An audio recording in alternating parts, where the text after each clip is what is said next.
is a moment of prestige.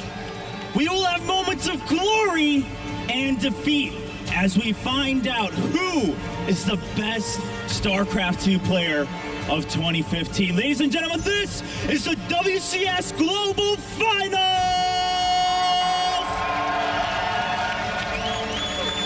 It's time to start knocking players out one by one until we're left with the last Heart of the Swarm champion as we wrap the careers of Heart of the Swarm up and move on to Legacy of the Void. And to kick off the quarterfinals, we have one of the best Protoss players, but no matter what he does, no matter how much he's achieved, still hasn't left a mark in StarCraft 2 history. What's it gonna take for him? If he wins BlizzCon, are we gonna hear everyone chant his name? Ladies and gentlemen, please welcome SKT T1's Classic!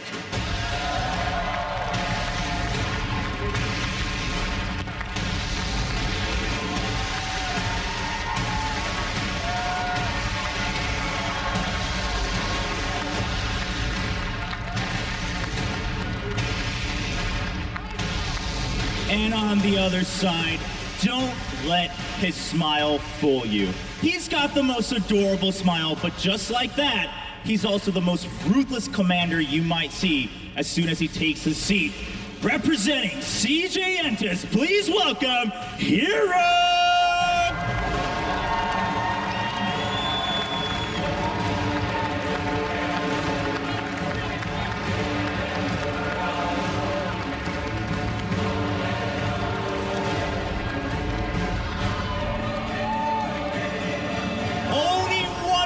Gonna come back on the stage. BlizzCon, welcome to the WCS!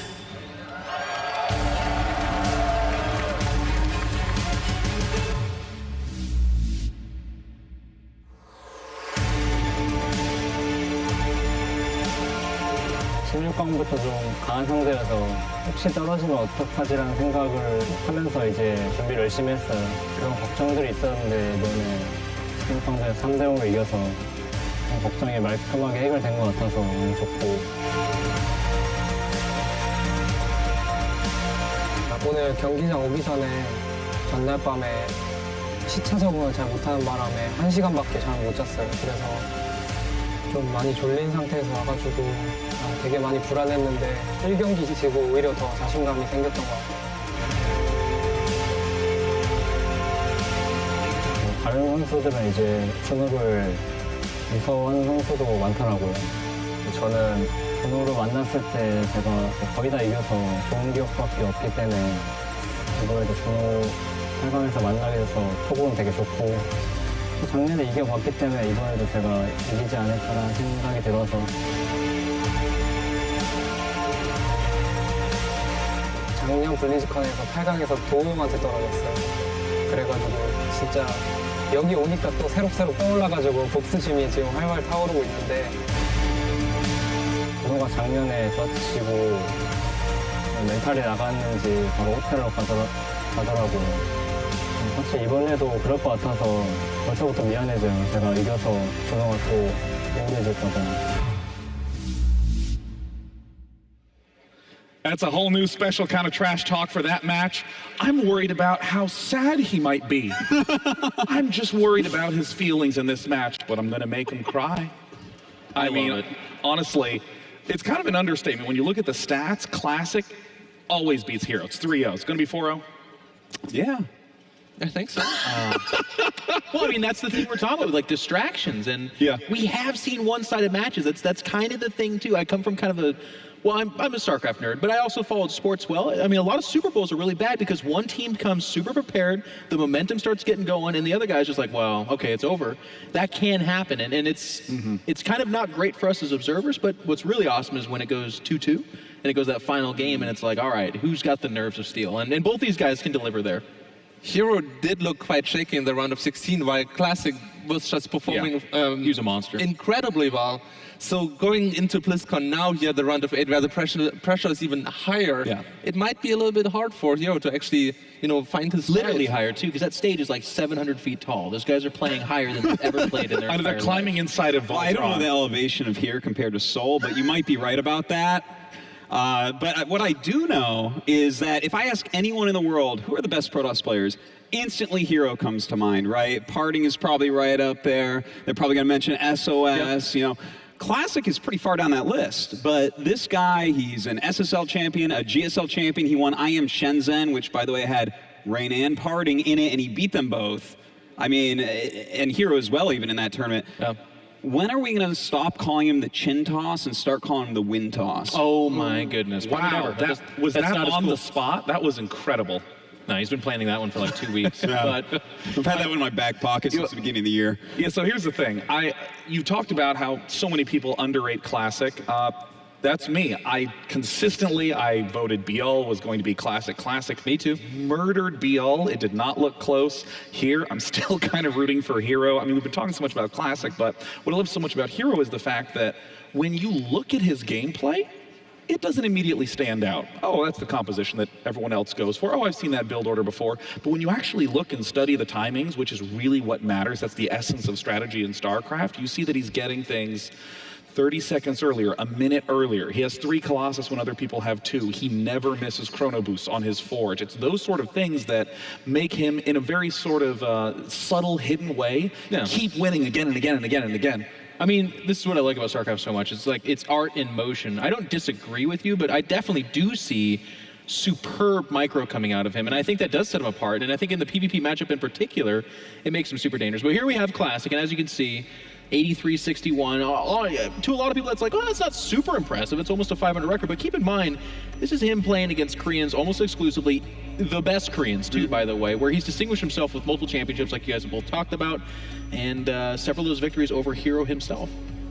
Well, the beauty of StarCraft is there are different styles, right? So if her0 and Classic would have to play the same build order against each other, I would always bet my money on her0. But Classic can always try to find that edge, trying to go for an all-in, try to find a cheese, or just get a small advantage by taking small risks. You know, really, in Bjorn's interview before he played against Classic, he said Classic is a dishonorable Protoss. And I'm sure every Terran and Zerg out there knows what Bjorn was trying to say with that. They say that about all of us, though. Well, yeah, they do, but when you look you at build a Dark Templar, you're immediately dishonorable. Stop it. When you look at her0 and Classic, her0 is the Protoss that you wish you could be, and Classic is actually kind of what you are, right? Like, he's going to take all the abusive strategies, he's going to hit all the timings, and that makes him especially dangerous in Protoss versus Protoss. Wow, I have to agree.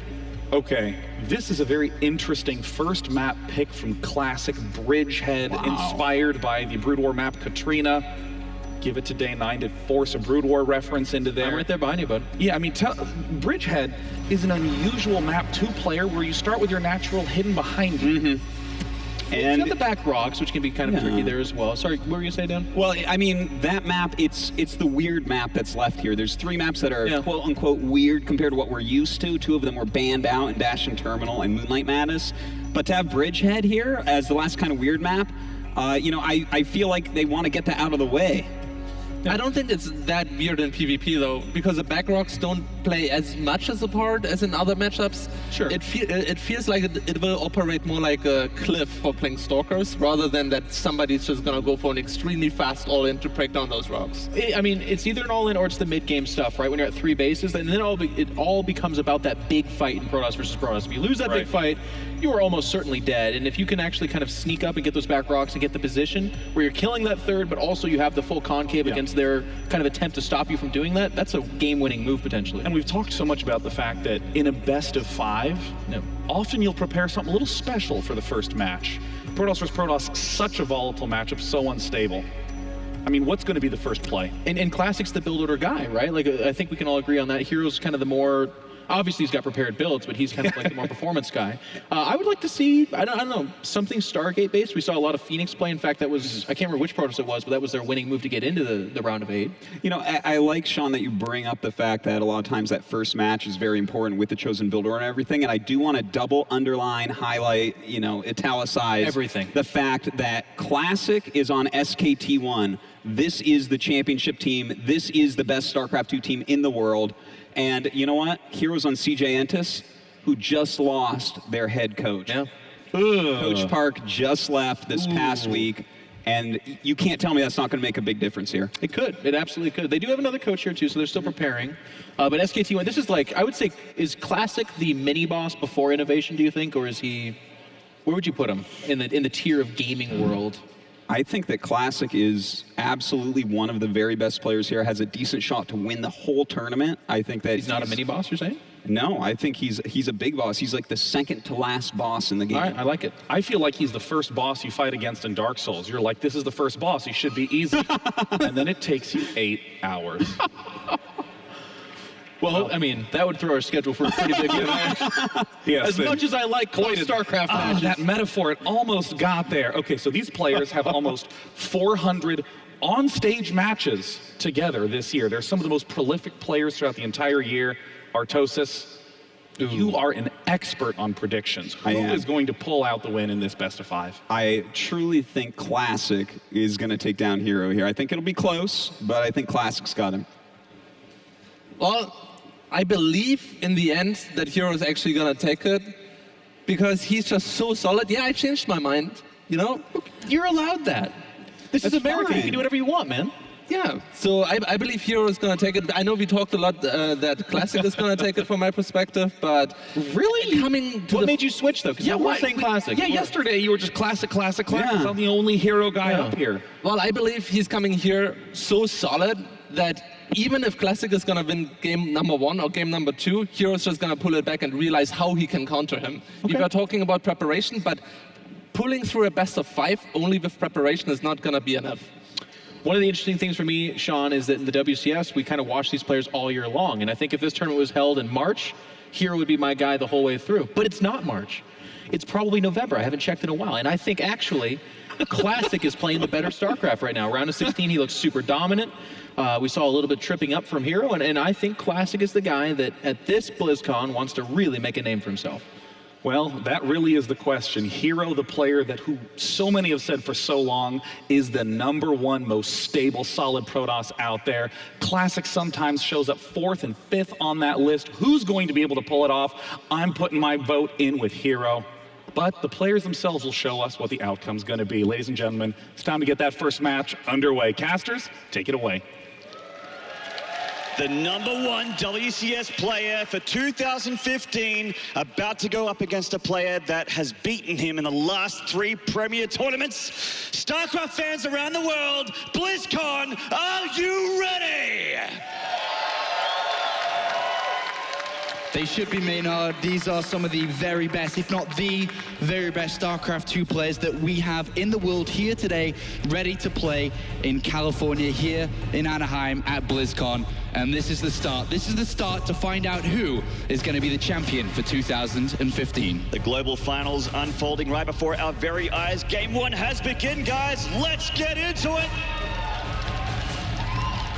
Here on Bridgehead, in the leftmost spawn, from CJ Entis, this is her0!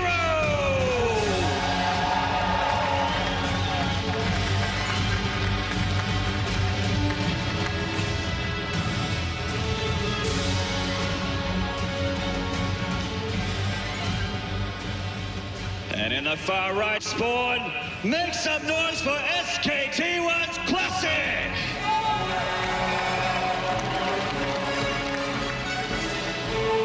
They played on this stage, in this arena, last year at this very stage of the tournament in the quarterfinals, and it was Classic who denied her0 a place in the semifinals. Will we see history repeat itself again in 2015? her0 mentioned it in the videos before they were ready on stage that he remembers that. He wants to get his revenge, and obviously, this is the perfect setting to do so. The revenge flame burning in his eyes. I know what that feels like, Apollo. I'm sure you do as well.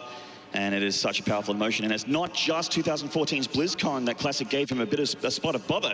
It was in the I Am Shansan round of 4, and also recently in the the SSL round of 16.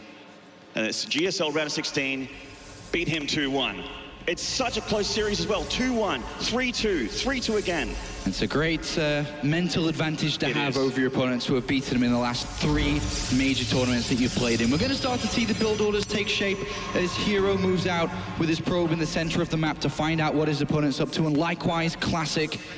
And momentarily here we will start to see the strategies that both players do choose to go for. Yep, like ships passing the night, the 2 probes going for their scouts here. And we see pretty standard stuff happening in both mains for both players. Nothing really crazy to report here, except One thing though, yes, her0 has already sent his probe to the north side of the map. We'll come to that in a second, as Classic is inside his opponent's base, having a quick look around. He didn't get a full pylon count there. But there is a pylon on the other side of the map, and her0 looking to start this one aggressive. He's on the other side of the map, and this is looking like it could be a Stargate over the other side to try and get that Oracle into his opponent's base. And now Classic, where is that probe? Another pylon has been built inside her0's base, which is normal in the visions of Classic. Yeah, exactly. He sees those 3 pylons and he's like, oh, everything's correct. And remember, he never saw the probe in the middle of the map, so it's not like he's like, where is that probe? Where is it? No, he doesn't even know there's one out there currently. So at this moment, what defense would Classic have back at home, and will he be prepared to have an Oracle inside his main base? He's chosen his own strategy now. Yeah, and her0, that cheeky bugger cancels that pylon, getting those extra minerals back as a refund for that Stargate play. And now Classic sending his first gateway unit across the map. It is a Stalker. So it's going to be 3-gate aggression coming out from Classic against a Stargate across the other side of the map from her0. Usually in this scenario, because Classic is going to have a lot of gateway units, the Mothership Core is key. It has the photon overcharge, it's going to be able to protect himself a lot, but it's on the other side of the map trying to figure out what exactly Classic's doing. This Mothership Core, is it going to recall? Is it going to fly back? If it recalls, it has no energy for a defense back at home. While on the other side, Classic does have his around, which means he's going to be able to defend against the Oracle. This is becoming a bit of a difficult spot. He forces the recall out. And a photon overcharge. It kind of works both ways for both players here, doesn't it? The photon overcharge has been used already here by Classic, so the Oracle can go in when there is not a photon overcharge to defend. But what does her0 have to defend? You're absolutely right. Just 2 Stalkers here with double the amount coming up the ramp here, with a 5th one coming to the back there, and a very aggressive pylon going up by a Classic.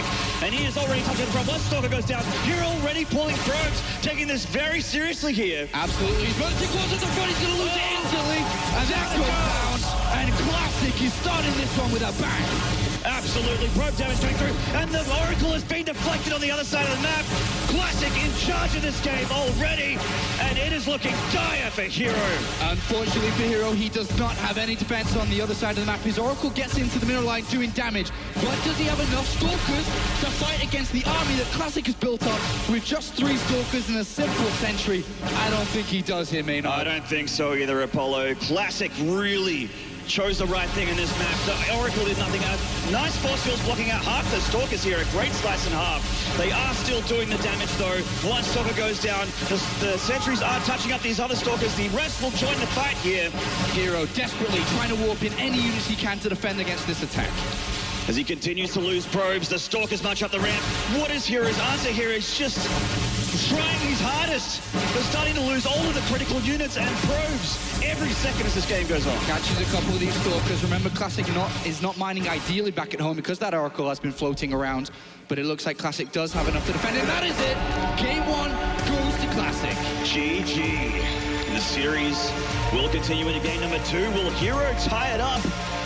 Or will Classic get into this nerd's head and cause a bit of mischief? That is such a good confidence boost here for Classic. Oh, yeah. And now he says, I beat you the last 3 big times we played. I've taken map number 1 against you here today. And the memories of everything that happened last year must be flooding back to her0. He decided to take a risk, placing a Stargate on the other side of the map with sending his Mothership Core out to scout his opponent. So his build, his strategy is great aggressively. It's fantastic. But he doesn't have any defense, and the key unit for defending was always going to be that Mothership Core, but it had no energy, it couldn't do its job, and Classic takes that map number 1. And it's not too bad of a rush distance on Bridgehead. You can get across there with that just the 3-gate aggression, and he was not afraid. He was very confident with that attack, that pylon right by the ramp, and up he went. Even with beautiful force fields, her0 slicing those Stalkers completely in half. fiery start. Did not have enough, yeah. An action-packed beginning here. Terraform going to be our second map of the day in this series. And it's a must-win. It's a must-win for Hero. You cannot be going down 0-2 against a player who's building momentum and has done for the last 12 months against you. So an incredibly important game here for Hero. And it all comes down to decisions, especially in this Protoss versus Protoss game. What build, what strategy is going to get me that 1-1 against Classic? Well, he has a lot to choose from. I mean, PvP, a very diverse matchup, lots to choose from. And looks like we're going to get into a replay here of game number 1. So this is the forced photon overcharge that comes out from Classic. Well, not so forced, but more of a defensive one, which pushes Hero's Mothership Core to go home. Now it's lost its energy, it goes to the other side of the map, and there's just nothing to defend. When you invest in a Stargate and an Oracle on the other side of the map, your gateways are late. You don't have enough money to build the same amount of units that Classic has, who doesn't have that Stargate, who doesn't have that Oracle. And losing this Mothership Core, even if he bought time to get energy, the Mothership Core's gone in itself. And this was just a dream start here for Classic. Yeah, and he made it look so simple, but really, these are the two of the best Protosses in the entire world here. They deserve to be here in the round of 8. Yeah. And at this moment, the Oracle comes in and does a little bit of damage, stopping Classic's income for a slight bit, but eventually the Oracle was going to run out of energy itself and just couldn't keep up that harassment. And that's the way the cookie crumbles sometimes. When the Oracle comes in, it doesn't work out. The photon overcharge still there, ruining your day, and, well, Classic just did the rest. He did the rest, and he did exactly what he needed to do. And, you know, you can't help but feel that Hero did play into his hands a little bit there with the 2 builds that we saw shape up.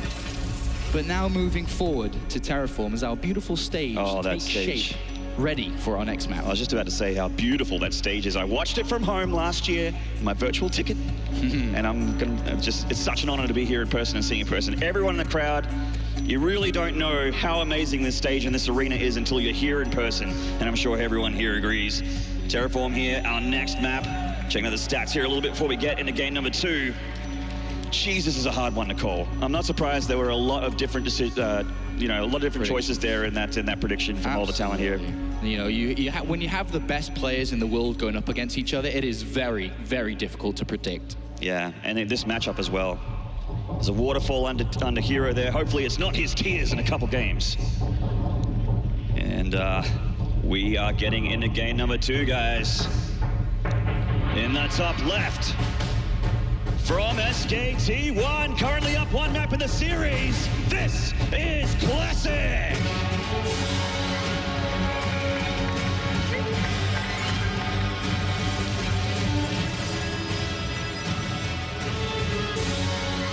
And in the bottom right, Kenny tying up from CJ Entis, the smiling assassin Hero! Got a lot of love here in this crowd in Anaheim. Hero, one of the most likable personalities in esports, not just StarCraft. Loves his fans, loves the game, and he always just seems like he's got the perfect attitude for StarCraft. Hero's had such a fantastic career. When you look back over the years, he started, of course, and always has been on CJ Entis, started in Pro League, picking up a couple of wins here and there, and then the next thing he's found a tournament called the Intel Extreme Masters. He's like, all right, let's have a quick look at that and try to qualify for it. And then the next thing you know, he's playing at the Intel Extreme Masters. He won it 3 times and he's the only player to do so. And then there was a little bit of criticism from Korean fans that, yeah, you can win the Intel Extreme Masters, but can you win a tournament in Korea? And then coming into 2015, he said, yes, I can, actually. And then he took Casper Cup #1 earlier on this year. And then towards the second half, of course, he was able to pick up the victory in Star League Season 3. So 2 Korean titles to his name this year. Likewise, Classic's had a lot of wins himself in Korea. He's been able to win the GSL. He's also won Star League as well. But here comes Hero with a bit of an earlier scout, and it's not a scout here that you'd be looking to see a pylon inside your opponent's base. It's more so to find out what exactly his opponent's up to, and he's willing to send the probe early to find out what's going on incredibly fast. He cannot risk a crazy strategy coming out from Classic, which could put him down 2-0. And it is quite a risk. With lots of paths here on Terraform, and it actually is reasonably simple to drop a proxy and have it go undetected, because you just don't have enough time to scout all of these paths here on this map. And Classic, it was actually a little bit sneaky as he came down the ramp with that probe, avoiding Hero's probe, getting it around there. And we'll see what both players' plan is as the game unfolds. Very standard so far, but we just really don't know until that extra pylon goes down. Exactly. Chronobo's coming into the Stalker here from Classic to be able to push his opponent's probe out so he can now choose his choice of strategy. But we are waiting to find out what is going to happen. Both have seen a lot, and now they both go into the dark. They don't really know what's the follow-up from both. Just a quick reminder for some of you at home as well, if you do want to vote on who you think is going to win this series, do include the hashtag Classic and hashtag Hero with hashtag WCS, and you can feature in the show. It truly is that simple, Apollo, to get your name up here on the screen. And we can see that a Stargate is going down for Classic. Now, Classic actually loves Stargate play. He actually does it. I think 50% of his PvPs, he drops that Stargate. And Hero is trying to get back into his opponent's main base here, but there is a Stalker protecting and will deny the scout here. So Classic remains, Hero, remains in the dark with this Stargate down. And on the other side, Hero has chosen a very fast robotics facility. He was going to make a Twilight Council. You could see the shadow there, and then he changed his mind, dropped the Robo instead. So perhaps being a little bit more defensive. Yeah, it's a very safe build, right? The robotics facility offers observers. Great for any Dark Templar builds if there's come out. He can build Immortals eventually for any, blink attacks or gateway attacks, offering him great protection. And then even 2 gateways, which offer him even more unit production. And then you can probably safely expand off the back of all these key structures together. On the other side, though, Classic, with this Stargate, the Oracle has been made, and he's obviously going to be looking to do a bit of damage. And dropping a Twilight Council as well from Classic, going very tech-heavy here as a decision. Right, so the Oracle, let's give an example, gets into the mineral line, kills 15 workers, and cuts Hero's economy in half, and then he can follow up with a blink attack or something along those lines. That's what he's planning, but obviously he's got to get damage done first. 3 Stalkers come straight off that ramp. Good reaction time here from Hero as he tries to shoo away that flying pesky Oracle here from Hero. Gets 3 probe kills. He could have used Photon Overcharge on that Mothership core, but chose to save the energy. I like that. And I think that was a good choice. He probably could have killed the Oracle, to be honest. But he really wants to play this fully safe in case this is going to be a big attack. Oh, wow. Hero going all the way across the map and dropping a proxy Stargate. It's incredibly risky. 7-minute mark. And he's going to see it. Is he? Oh, no. It is risky. Oh, wow. Ooh. Oh, my God. And there's 3 Stalkers catching the Oracle in the middle map. They won't get it. It is quite zippy, but the real story is this huge, risky decision here from Hero. I mean, he's building an army. He's got an Immortal charging to the other side of the map. He's got 3 additional Stalkers he just warped in, and then he has that Stargate to build an Oracle. And he's noticing here that Classic has expanded, so Hero's going to put the pressure on. There are 2 force fields available here, which one does get used just in time. Yeah, 2 Stalkers stuck up here on the top. One looks like he's going to go down to a Zealot. And the other's just going to touch up that natural here as the Immortal comes up. The Immortal's taking so much damage from the Oracle, the whole walk over. So he's taking it out with an Oracle. 2 Oracles have done enough damage to take down a key unit there in the Immortal. And this attack has fallen a little bit flat on its face here with the Nexus finishing up. Yeah. There is a Mothership core, obviously, so he's going to be able to use the Photon Overcharge. He has quite a few Stalkers. Nexus about to finish here. One goes down the retreat. He's made a Phoenix as well. Hero, is it nerves getting to him? He's falling apart here. There's going to be a Photon Overcharge soon to protect this Nexus. Yeah, any second now. Both Oracles still alive as well on the other side of the map. Hero has to do damage. He has no second base. Classic has one there, and he's going to start to bring in a lot of money very fast. He even has a blink upgrade on the way. Hero's got to get some stuff done. Absolutely. It's actually going to be game if he doesn't do quite a bit of damage here. Critical damage even. 1 Oracle coming here from the proxy Stargates. And let's see how much he can get done. There is a warp in here. Classic has spotted it. Losing 1 probe and just engaging it with Stalkers. Hero concentrating on this attack in the natural. Classic is all over this though. He pushed back here. 2 Stalkers to remain inside the main base to defend against that Oracle. And Hero up against it now, warps in another set of units, but Classic is chasing him down when it's meant to be Hero who has to be the aggressor here. And Classic comes back. Nice reaction there. Gonna shoo away 1 Oracle. The Phoenix coming in and take it out. Finally, that Oracle goes down, but I mean, is it going to be enough? Well, Photon Overcharge is going to go down very soon here for Classic. He warps in another set of units, and it looks like he's going to sacrifice this second base. Okay. He feels if he tries to protect it, he may lose the entire game if he was to lose his army. He has a blink upgrade on the way. So he's saying, okay, you don't have blink. I'll let you kill my Nexus, but can you combat an army with blink very shortly? Well, with enough Stalkers, maybe, but it doesn't have that much more than Classic. The rest of the Stalkers are off camera in the main here, waiting for this battle. 7 in total. So does Classic now flip the switch, go aggressive himself to use his Blink upgrade? Hero's going to retreat, and you can imagine him falling back to an expansion. He's killed his opponents. Yeah, it actually doesn't quite have enough for a Nexus, so all right, he's just pulling back. Blink is done now for Classic, and he takes his Nexus very comfortably. And now that Blink has been 100% revealed. If Hero did not know about it already, he does now. And here comes Hero to settle down and try to slow the pace of the game down. He doesn't have Blink. He cannot be out on the map anymore. He does have the powerful units that we do see with the Immortals now building up one by one. And this game, though, as high level and aggressive as it's been, it is going to slow down a lot. Is indeed. So both players licking each other's wounds, just going to reset their jaws and get things back in action here and really settle down and think about their next game plan. What is the mid to late game in PvP for them on Terraform? Correct. And at this stage of StarCraft, when it has slowed down at this level, the things you've got to take notice are, how many workers does each player have after the aggression's finished? It's 24 for Hero, 33 for Classic.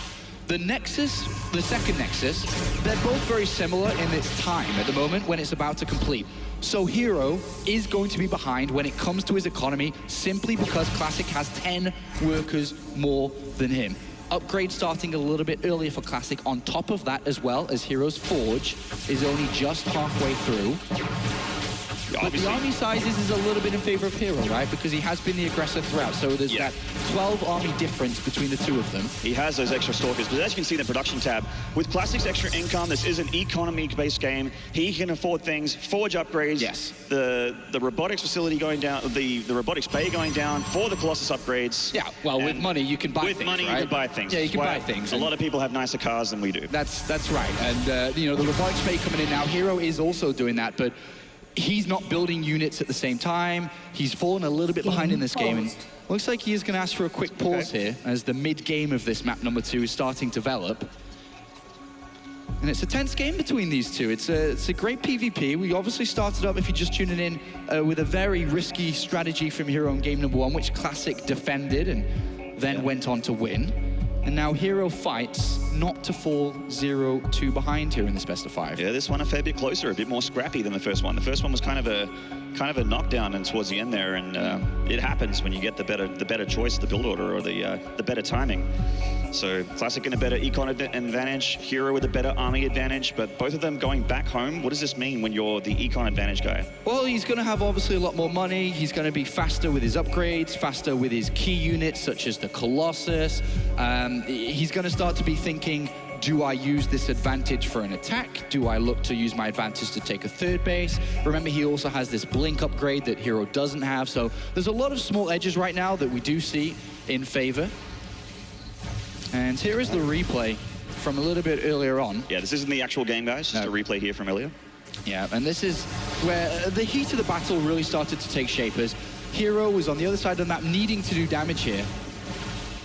And to be honest, he didn't do enough. This was a key moment, though. This was amazing. Getting that immortal so damaged with those oracles, like that's the stalker killer right there, and he's already dead without doing anything. If the stalkers were protecting the immortal would have offered a lot of damage output to continue the aggression that he had planned. But it's an expensive unit, and it's not just the unit cost, right? It's the robotics facility that you need to build the unit from, and it just didn't work out so well for Hero. But if you were Classic at the moment, this is a great start to Friday at BlizzCon. It's a great start. It's a bloody good Friday, Apollo. It's a bloody good Friday for him so far. It is, and I love my Fridays. All right. I know you do. Oh, yes. And in the top left here, so we're going back in the game. This is the live feed now. Robotics play done now for Classic. He can take up, and Hero sees all of it here with his observer. Yeah, so he sees that, you know, his opponent started Colossus production already. He's going to go down to the natural with his observer, the second base, and see that his pro cap's a lot higher as well. So he's not going to be feeling too good. The observer comes from Classic here to block out any more vision granted to Hero. And look the way that Classic's used his mobility through the Blink upgrade. And also the fact that he's just in the lead. He said, well, you can't really attack me at this moment. I'll take this third base to further his economy and technology even more. Yeah, and he's like, yeah, okay, you have Blink, but you are not cracking this walnut. He has 2 immortals at the back there and a lot of stalkers. And remember that Hero hadn't saw that third base, but he has just now with a hallucinated Phoenix that hovered over the third. Hero knows exactly what's going on now. He knows his opponent got a little bit of a lead in the early game. He's also now seen that this third base has gone down. The question comes for Hero, how does he tackle it? Well, he has to, because Classic is his choice as the econ advantage player is to try and push that advantage even further by expanding again, and it's getting more income. I'm looking at Classic though. Classic has shown this third, which for everyone says, okay, yeah, he's going to take his advantage in this third base right now, but he's also got a lot of gateways coming in, and is starting to power up his army a little bit, especially with the Templar Archives coming in, to drop his gas into Archons, really buffering up the army. Archons at the front, obviously going to tank a lot of damage and allow the Colossus and other units at the back to continue to stay alive and do more damage. It's an excellent endgame army. I mean, you're missing the Tempest, but the Archons are really the second to last sort of ingredient you want there in the just head-to-head fights here. What we're looking at is Classic potentially looking to strike when his +2 attack completes. He's 4 Zealots, 2 Templar, 4 an Archon. He stopped worker production, and he knows at this moment, in a StarCraft game, when you're behind, you're trying to be greedy, try to find a way to get the same economy that your opponent has. And while Hero is trying to do that, it looks like Classic could attempt a strike into Hero, which could work well with this +2 attack upgrade that Hero doesn't have. Exactly. Hitting timings is how you get a lot of your wins in StarCraft, and +2 is definitely a good time to do it. So just about to finish here for Classic. Heroes has only just started. He's not really in position to start any kind of attack, though. Both have a very similar army size. You can see at the bottom here, 72 to 70. It is very similar. Hero, out in the middle of the map, he's going to walk into a +2 attack upgraded army, so this isn't ideal for Hero. He's finding here for Hero. He really wants his third Nexus, but there is just too much Classic here. Go home, Hero. Yeah, he walks up and he's like, oh, I actually can't fight into that. And is going to have to back out. He didn't use recall, so he didn't escape immediately. So he does still have a Photon Overcharge available, a Time Warp available from this. But look at the supply. 156 to 116. 30 army supply advantage now for Classic. He's ahead in every single way in this game right now.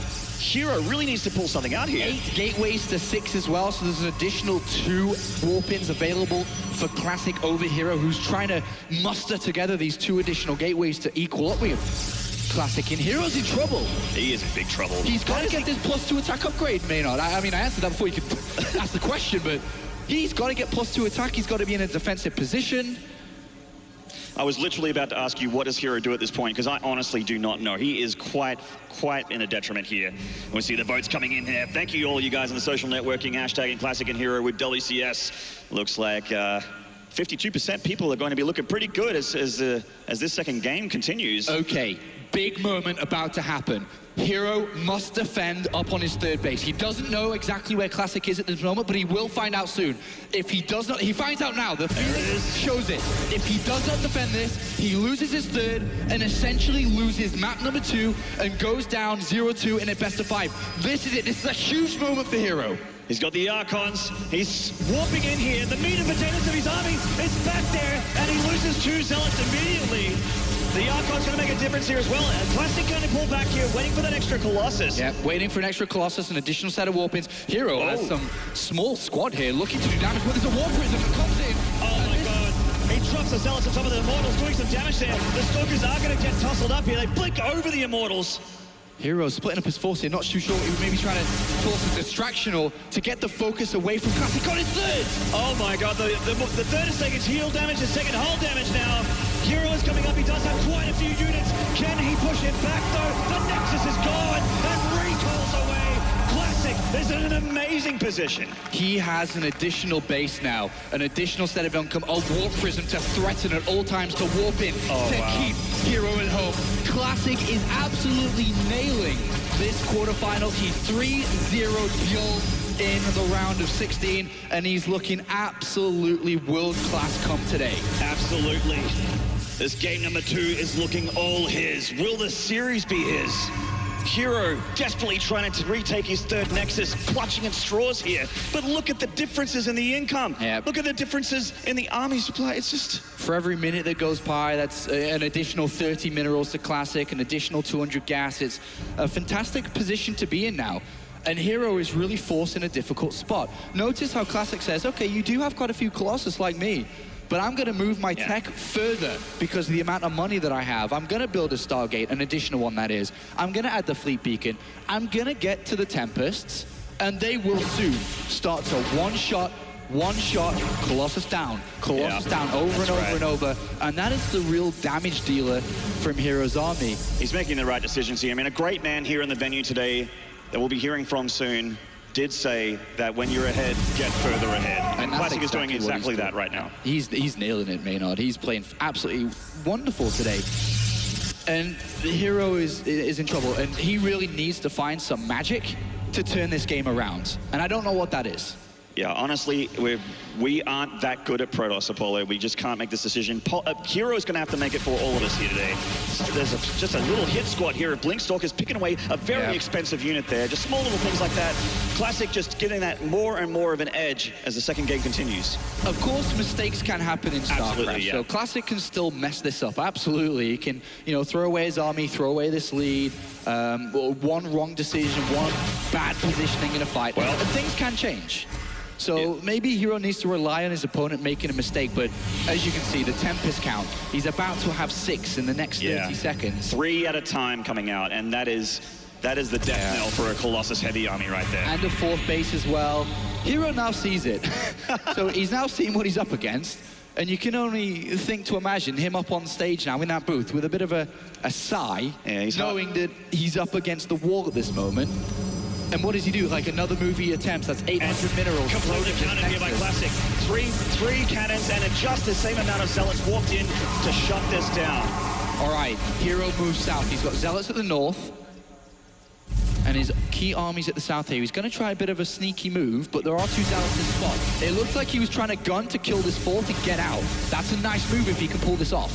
Yeah, Classic is just going to walk down there. Doesn't want to recall or anything like that. Yeah. Imagine... Oh, there he goes. Oh, hello. Hello, mate. Recalls into this Nexus, and he's going to take a fight directly. her0 cannot fight this army yet.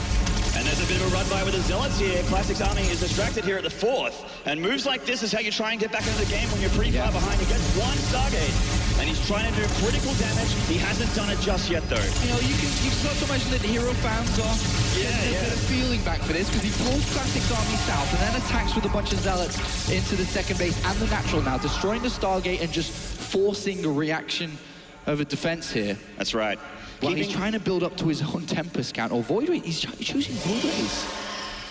He's going to try and completely overpower this. Okay.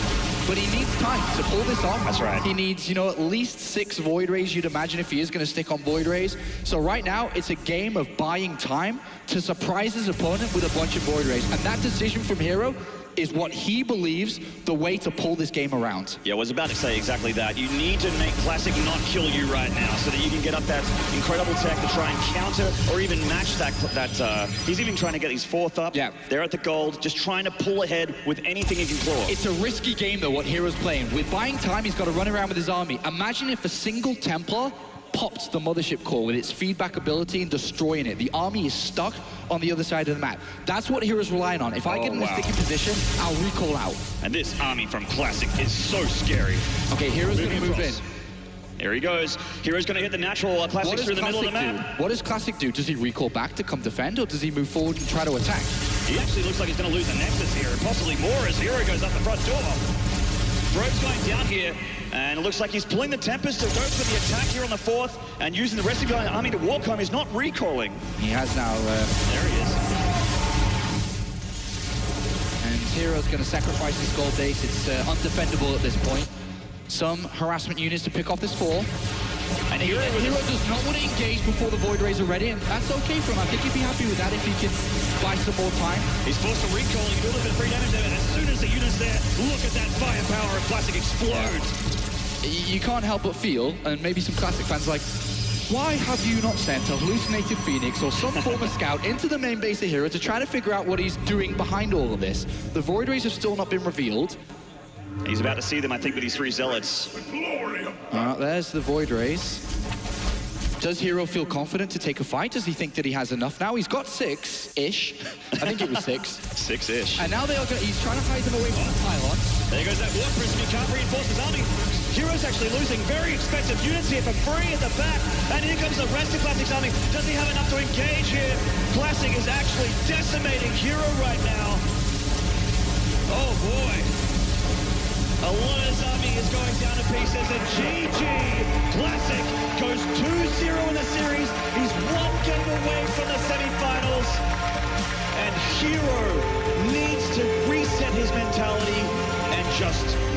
the series in his mind.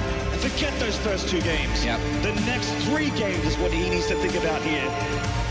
I'm sure when Classic saw those warnings, he's like, hold on a second. Hold on a second. But it wasn't good enough for Hero. He tried something, but Classic 2 games up. He defeated, as we've already mentioned once today, defeated Hero in the quarterfinals at this very stage of the tournament last year at the global finals here at BlizzCon. He then went on to meet Hero again in the Intel Extreme Masters semi-finals in Shenzhen during the summer of this year, where he defeated him for the 2nd time. And then they even met in the round of 16 of GSL, where Classic defeated him for the 3rd time in 12 months. And this is now an exact rematch from that game they played 12 months ago, and Classic is doing everything right. Well, we're going to get into Cactus Valley for our 3rd map, and I'll tell you what, Apollo, one thing that all those series had in common that Classic won were that they were very, very close. Can Hero tie this up to 2 apiece? I'm sure a lot of Heroes fans out there in Twitch chat and here in the venue today would love to see that. I would love to see that, because more games of StarCraft, the better, if you ask me. Absolutely, who doesn't want to see Hero do a cartwheel on stage? But the thing is, when looking at Classic, is he is such a good player. Here's the start of the game once again, where it started in such an aggressive manner. Yeah, very scrappy. And of course, this replay provided to us by Windows 10 with our DVR function. I didn't even know that exists before he came here. That's really, really cool to see. And we see more attacks here. So that scrappy game, everyone had to lick their wounds and come back here and then start hitting each other and making the decisions, going around the map, circumventing each other's armies, trying to get free damage wherever they could. And here was a great move from Classic, dumping right on top of those Immortals. And just a little bit of a blink juke there. Great action-packed game number 2. And it got into the very, very late game. Plenty of Tempest coming out for Classic, and this was a critical moment here. Getting this 3rd Nexus made him pull so far ahead at that point of the game. Yeah, it was a great play from Classic, and unfortunately for Classic throughout his career, Maynard, is no matter what he does, if he wins a GSL, if he wins a Star League, people still don't look at him as a player that could win this tournament. There obviously are a couple of people out there who do believe in him. Classic believers. The vast majority of players would have said Hero was the favorite for this series, but absolutely. Classic again continues to scream and shout at his fans worldwide, or at fans of StarCraft worldwide, notice me, I am God tier. You're my hero. There you are. Oh, this crowd is beautiful. The stadium is beautiful. And my God, I cannot wait for Game of 3, and we're about to get into it. Oh, yes. I mean, we're having a lot of fun here, and it's always good to be back at BlizzCon. And, you know, it's the build-up of each year. You know, every single StarCraft fan worldwide at the start of the year, if not as soon as the old BlizzCon finishes, it's the road to BlizzCon. And that's what we always look forward to. And we're all happy to be here at the global finals once again, where we will crown another world champion. We could crown the first 2-time world champion this weekend, with both Life and SOS still in the tournament. Wow, so many returning champions here. Just goes to show you how stacked this tournament is. Yeah, and we're going to have back-to-back games all day long, of course. We have 4 best-of-5s to give to you today. Our next one, after this current one is over, is going to be the highlight game of the day that everybody is looking forward to. It will be, of course, the current best player in the world, Innovation, against the reigning world champion of 2014, Life. Everyone's looking forward to that one. I am absolutely going to be going bananas backstage when I'm watching that game. It is so hyped for me. And look at that trophy. That is what it's all about here, being the world champion. And you were talking a little bit about Classic's obscurity. If he wins that trophy here this weekend, oh man, it is gone. He's gonna cry. He's gonna cry. He's gonna cry happy tears. Everyone wants their hands on that trophy. Of course, throughout the year, you've got your 3 GSL seasons, you've got your 3 WCS seasons, you've got your 3 Star League seasons, of course, multiple global events throughout the year, but it is all about this, to play in front of this crowd, to play on that stage. This is a dream for every StarCraft player worldwide. It is absolutely a dream, and it is so good to watch it unfold. It is always the highest level StarCraft consistently every year here at BlizzCon, and it gets better and better. And this road isn't just the end of 2015, it's the end of Heart of the Swarm. And we take a new path into Legacy of the Void, a very, very important moment in the history of StarCraft 2. There is that wonderful trophy. Yeah, and a couch. We had to trim a little bit of fat off it. As you may notice, Life couldn't quite pick it up last year, but this year we're making it nerd friendly, yes, so that they can pick it up. If you're a skinny nerd that doesn't really lift, but you're amazing on ladder, that trophy is just right for you. It's just right for you. So Classic did pop to the bathroom. He is back inside his booth now, as I can see behind me, so we will get game number 3 underway in a second. It's actually, funny enough, even though it was Classic who stepped away from his computer, it's her0 who still is not in the game lobby, and that already tells me that he's thinking, he's talking with his coach, and he has to, as you said, reset everything. He's got to calm down. But if you look back to the round of 16, he did lose game number 1 against Fantasy 2 and did go down there, but managed to turn it around 3 games in a row. This is obviously a little bit different. A little bit. A little bit different. So yeah, I mean, he has that team and that infrastructure, and the important people here for him today are looking after their very, very important player. And you were talking about him, talking to his coach and coming down. Speaking of staff and teams, SKT1, let's talk about them. Every single player, well, 2 players currently still in the tournament, Innovation and Classic, are probably the most prepared players for this tournament. They have a world-class team, a world-class set of coaches. And extremely successful. It would be a literal dream to be on that team. It would. As your little pro gamer heart would just blossom with glee as you get that SKT1 letter in the mail. And we are getting into Cactus Valley here, our 3rd map. Hopefully not the final map for her0 fans. It's a dangerous map, though. It's huge. 4-player spawn. You can hide pylons anywhere. You can put proxy structures all over the map. This is a dangerous map for her0. Yeah, especially in this matchup. So let's get into it, guys.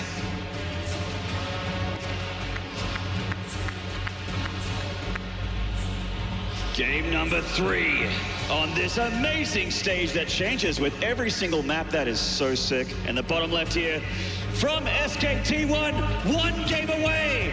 This is Classic.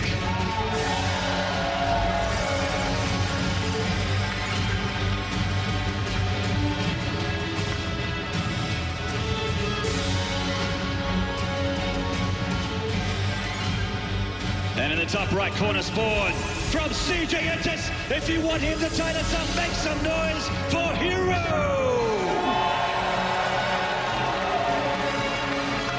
There is an easy ask, and that is to get those her0 fans excited about this player, even when he's this far down.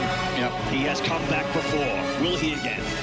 Well, he is playing an absolute beast of a Protoss player in Classic who continued to impress. His dominance in the round of 16 when he went up against Bjol was marvelous to watch. An easy 3-0, which really not that many people thought would happen, especially considering the form that Bjol has been in the last 9 months. But Classic 3-0'd him. Absolutely mind-blowing. And he's come into this one undefeated, going 2-0 so far against her0.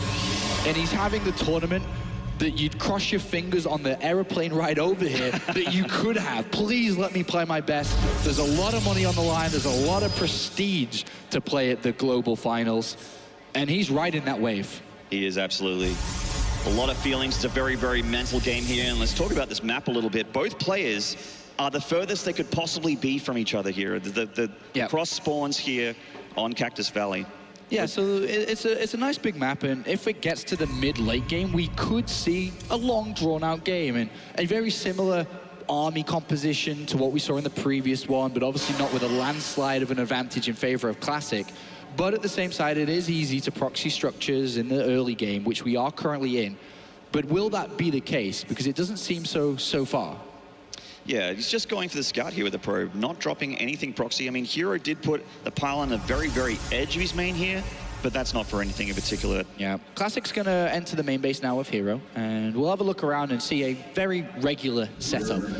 Down to the pylons that are inside the main base, if you even care to look, but he knows that this is just a pretty standard opening coming out from her0, and he's going to retreat out. This is the chance now for Classic to throw something down if he wanted to. It would be a little bit late and also a little bit predictable, knowing that the probe is somewhere just outside her0's base.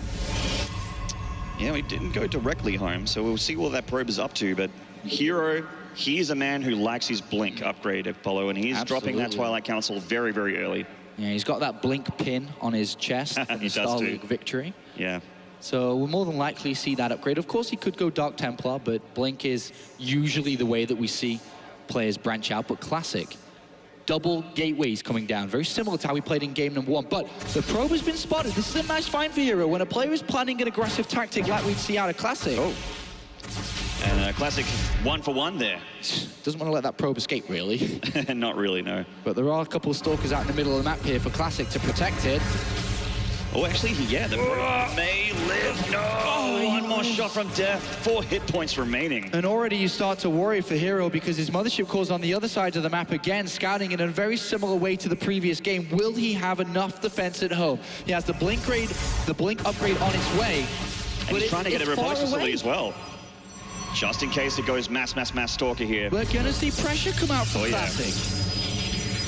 Hero gone back home. Another probe coming out here is definitely going to be picked away from the Stalkers. Does see that he's up against 2 so far. I mean, Hero's Mothership Core is going to scout, and that's all it's going to do. There's a Photon Overcharge available here for Classic to push this out, like we saw previously. It goes in. It's going to do a little bit of damage, if any. It's a pure scout, and he sees 3 gateways and robotics facility, so he doesn't know what he's up against. And Classic just goes home. Doesn't make his proxy pylon. Yeah. And Hero, as a result, looking like he's about to take his natural.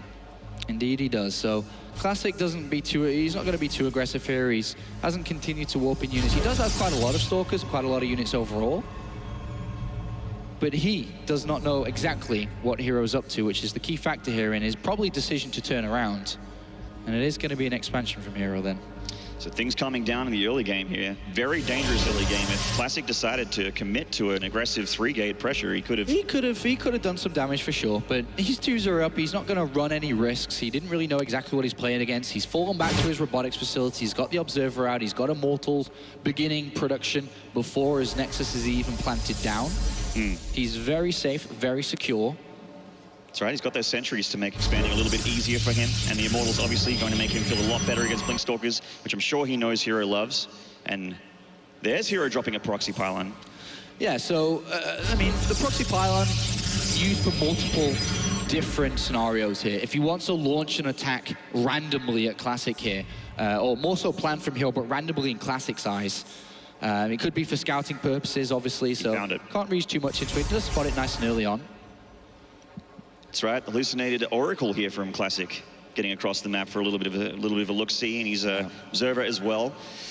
And both players just being passive, just sitting back pretty with their heavy-hitting units. The force field's very, very important when you're expanding and trying to stay alive. Yeah. Blink was revealed there to the Oracle and to Classic's eyes. That's right. Forge going down here to get those upgrades up, and also the robotics bay right away there from Hero. Yeah, and the way that Classic has played this quite safe. Obviously, he had a larger army supply for a much longer time in this game. He wasn't able to get things as fast as Hero has. With the Forge down now, he's going to start that +1 attack very shortly. Robotics bay, a little bit faster as well here. So the way that Classic has played safe has kind of hurt his mid-game a little bit. Not too much, but he's a little bit slower than Hero in some ways. Upgrade-wise, technology-wise. That's absolutely right. Still, just both players powering ahead, but we are starting to see what their game plan is. And right. It looks like, I love the idea here to get that Warp Prism out for Hero. He's so good with it. His multitask is incredible. Absolutely. Going for harassment while powering up, or even trying to stay home. I mean, think about it. Idea. Classic doesn't have Blink, doesn't have a Stargate. It's kind of difficult to deal with a Warp Prism bringing in units to your opponent's main base. Yeah. The key part of this game now, in every Protoss versus Protoss, and to be honest, the other matchups as well, at this point of the game, don't get tunnel vision. Scout, figure out, know what your opponent's up to, and if you do, it makes decisions so much easier. And you can say that from ground level up to the highest and the best pro gamer in the world. And right now, Classic has spotted that third base. Good scout from him. Hero can use hallucinate Phoenixes of his own, which he's got just one scaping there, which saw the third Nexus. It goes into the natural. Both players getting vision on exactly what their opponent's up to. That's right, and it's both going up to 3 Nexus, really hitting that mid-game. Yeah. And just leaving each other alone for now. But that said, Warp Prism out did make it across the map. It went past the vision of Classic's Observer. Yes. But, I mean, sometimes, even when you're the best player in the world, you miss that critical second in the minimap and it just swings past there. The Warp Prism could do a lot. It could. It could. Obviously, we'll have to wait and see how Hero plans to use it. It's just sitting pretty here. Hero also taking the Vision Tower here in the middle of the Xel'Naga Watchtower. Weaves Blink upgraded Stalkers, heading across the map, seeing whatever he can get done here, perhaps multi-pronging with the Warp Prism as well. Yeah, he's going to have a look where his opponent's army is. Obviously, this isn't an attack with just 4 Stalkers. He sees the army out the front there. He's trying to perhaps allow his Stalkers into the main base, but he is just going to have a look around. Sees additional gateways finishing up here. Yep, taking it easy, not making, because he knows a critical mistake here means the end of his tournament life. It is that serious. Absolutely. And imagine if Classic was to move into the middle of the map, that Warp Prism could warp in a lot of Zealots, and he could end up killing the Nexus. That's the kind of threat that this Warp Prism will provide, but we'll see. 5 more gateways going down for Hero. Looks like he's going to change gears here a little bit and start making some of those Stalkers and getting the important ground units out as well. Yeah, he's going to go to 8 gateways. So imagine 8 Zealots being warped in and maybe a second round. He could destroy this Nexus. A quick poke here from Hero. Yeah, just with 4 Stalkers, not a Nexus killing amount of Stalkers, but they do cause Classic to move his army up to that 3rd. Yeah, little victory killing a pylon. Seeing exactly where your opponent is with a 3rd. Damage is damage. Yep, damage is damage. Classic does poke into the main base, has a quick look. Likewise does Hero, still keeping tabs on where they both are in this game. But it is very equal at this moment. You can look at how equal it is by the supply at the bottom, by the worker supply, by the army supply. The one big difference is that Warp Prism, though, and you're going to have to keep repeating it. It could kill an entire Nexus. Absolutely. And there is a slight upgrade difference. Charge coming a little bit earlier here for Classic. Yeah. For those Zealots, which is a critical unit for the big engagements towards the end. And Hero, another structure he loves. The Dark Shrine going down there at the natural. Yeah, imagine a Zealot Dark Templar attack to this 3rd base, which does not have detection. Panic. So, and he's setting up ready for it now. The Warp Prism very close to being in range of Classic's Observer. Which is not very far away from that 3rd as well if he does get attacked. Look at that. Ah, there you go. Just, that's a mark of a very good play, knowing that at this stage of the game, when my opponent's on 3 bases, he has a lot of money. And with a lot of money, clearly one pathway he could go with having Blink and the Twilight Council already is Dark Templar. So he's looking to cover his bases from that threat.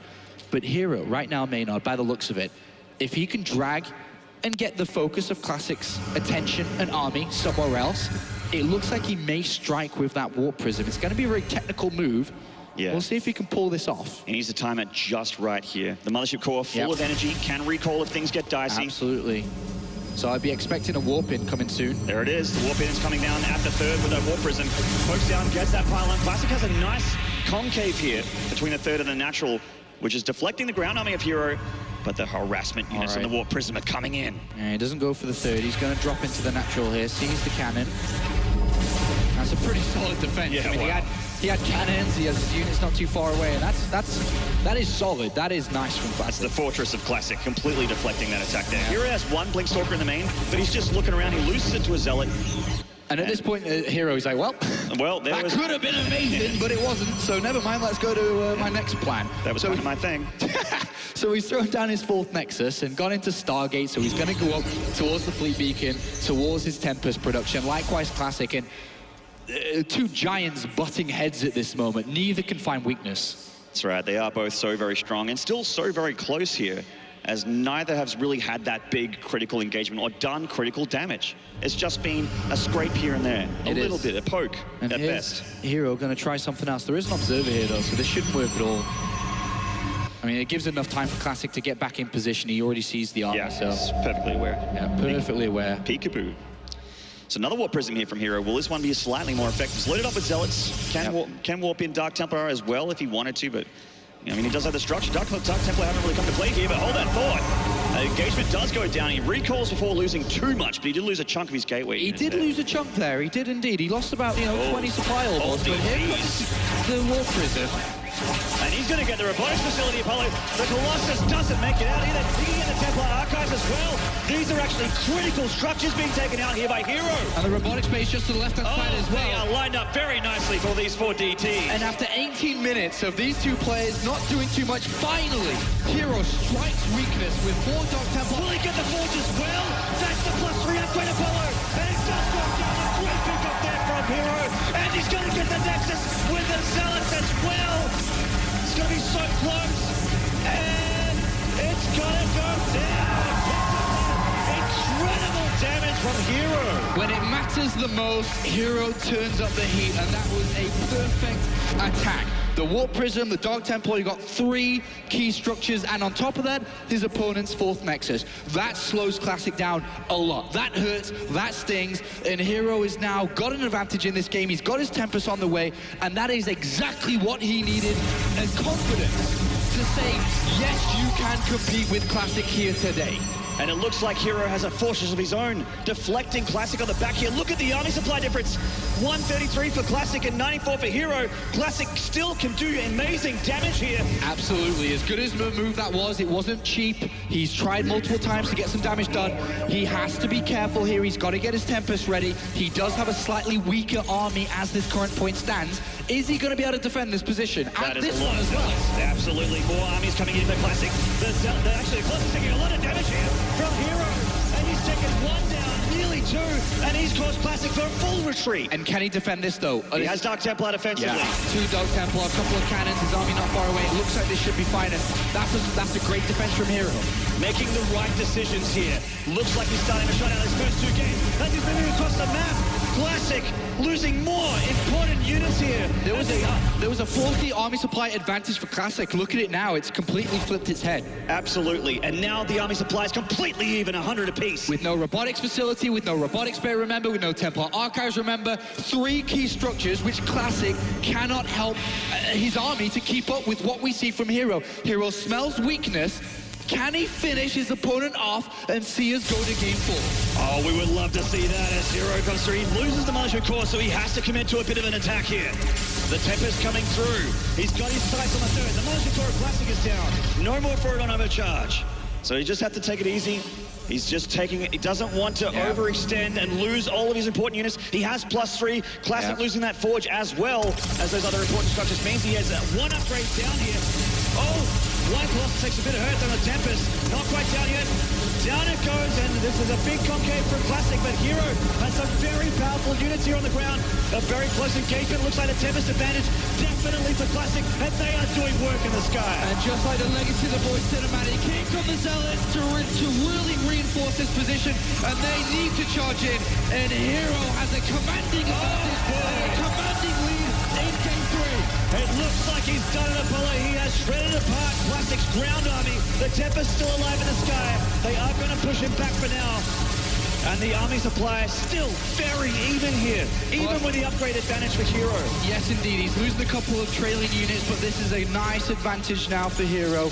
He's got 7 Dark Templars still around the map, and if they find weakness again, this is important for him to continue to push forward, to find his victory. It's so close. It is still a little bit far, but it is in touching distance.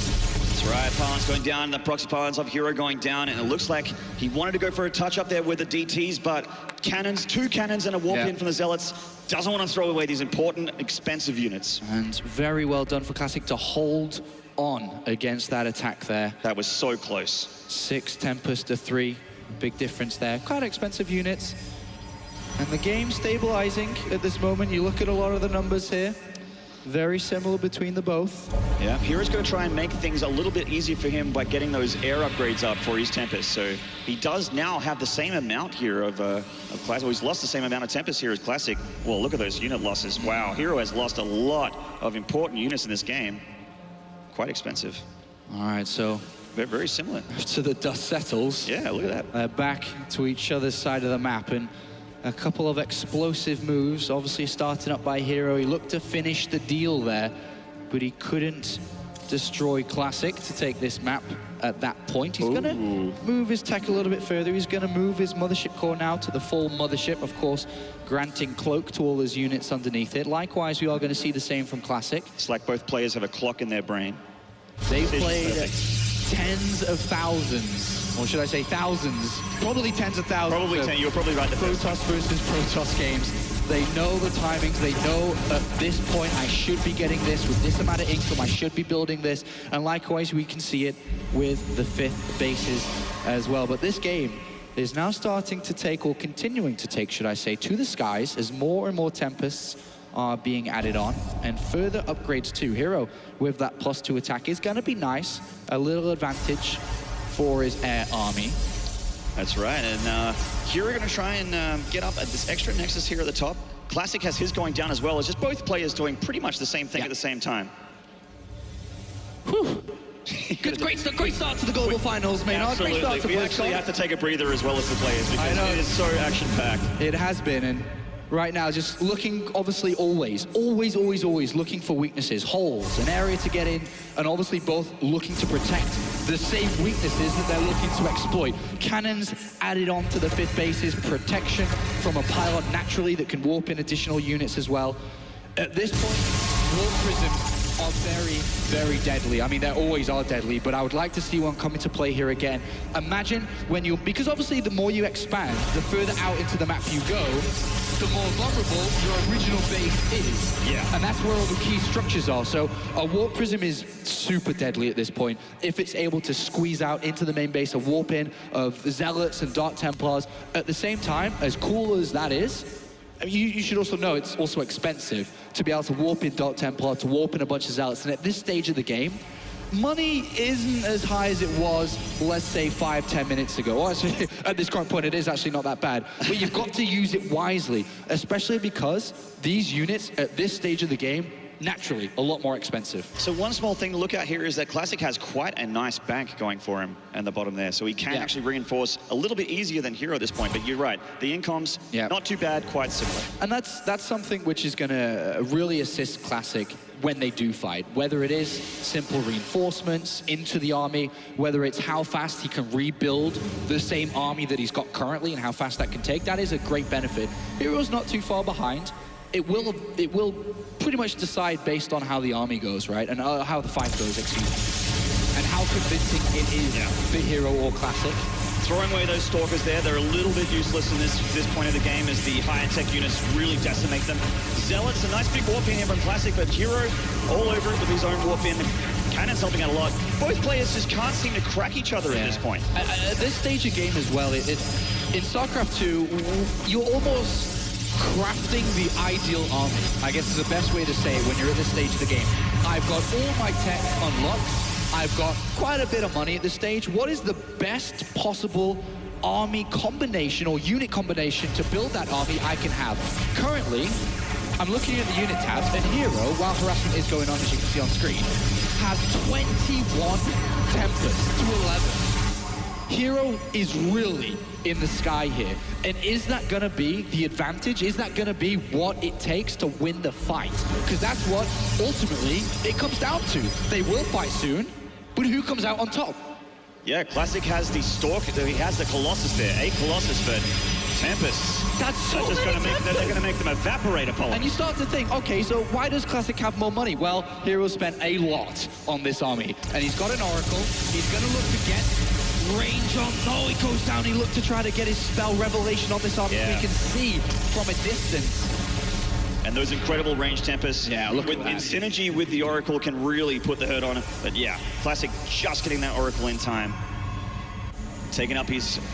Wow, that's a 6 Nexus going down there for Classic at the top. Observer goes down for Classic. That is a nice little move. Yeah, both players with a... Oh, he gets the other one. Oh, nice. That means the Observer can move forward. Of course, cannons can also reveal, so he's got to be careful not to move too far forward. But look at this pincer position that Hero has due to the long-range units that he holds. I feel like if he right-clicks on this Nexus from that range, it just disappears with that many Tempests in the sky.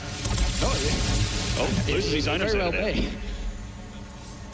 An extra couple of observers for Hero on the back end, though. 13 probes going down for Classic, but it's all about army supply. Yeah, there's 2 fights you're going to see continue to happen. Is the core fight, which is down at the south, between the army of Hero and Classic, but also the harassment game up to the north here, which both will be looking to spend additional extra resources in harassing each other's expansion, because at the north there really isn't that much defense. Of course, cannons and pylons, but ultimately a bunch of Zealots and Dark Templar will destroy this. So that's an important secondary fight, almost as important as the main one that's going on down here. That's right. Battles on both sides of Cactus Valley going down here in the 3rd game of our first series. The Hero probe's getting damage done. And that's actually speed upgraded observers there for Classic. They're getting forward into that engagement for Hero. Both players. Oh, look at this. Hero's broken through. He's got has. all the pylons and cannons there. And the secondary fight is an easy victory for Hero. He's going to destroy this Nexus. And now when you're going to be looking at the income, an additional base in favor of Hero. And on top of that, he's still pressuring the North Nexus with his Tempest. The North Nexus goes down. Another victory by Hero. And he continues the pressure. And he's won one fight. He's doing damage in the middle as well through Dark Temple. Wow. He's finding holes. He's finding weaknesses. And this is what you need to see if he is going to turn this around. The harassment game has definitely been won by Hero here. The ground army, though, is, or should I say the air army here, is what's going to matter. As the robotic facility's gone, Classic is concentrating on Tempest. He's making his gateways at the bottom. I mean, at this point, Maynard, even though the Nexus is killed and harassment is great, if he still loses the overall fight, he still loses the overall game. Absolutely, yes. As we saw that Hero nearly took this game early, but because he didn't convincingly win the fight, he couldn't seal the deal. Is he going to try to snipe the mothership there? He got the fleet beacon. Obviously, that's a key target. He really wants that mothership. She's just outside of range. Yeah, look how much damage they do on that Nexus. It is one more volley away. Yeah, one more volley and it is see you later. And the Stargate's going down here for a harassment here from Hero. He's actually gotten quite a few of these Dark Templar continuing to warp in at a pylon that's very aggressive here. And he will get it. And just to note, there's only 4 Tempest difference between the both of them now. Classic has caught up, but he's not there yet.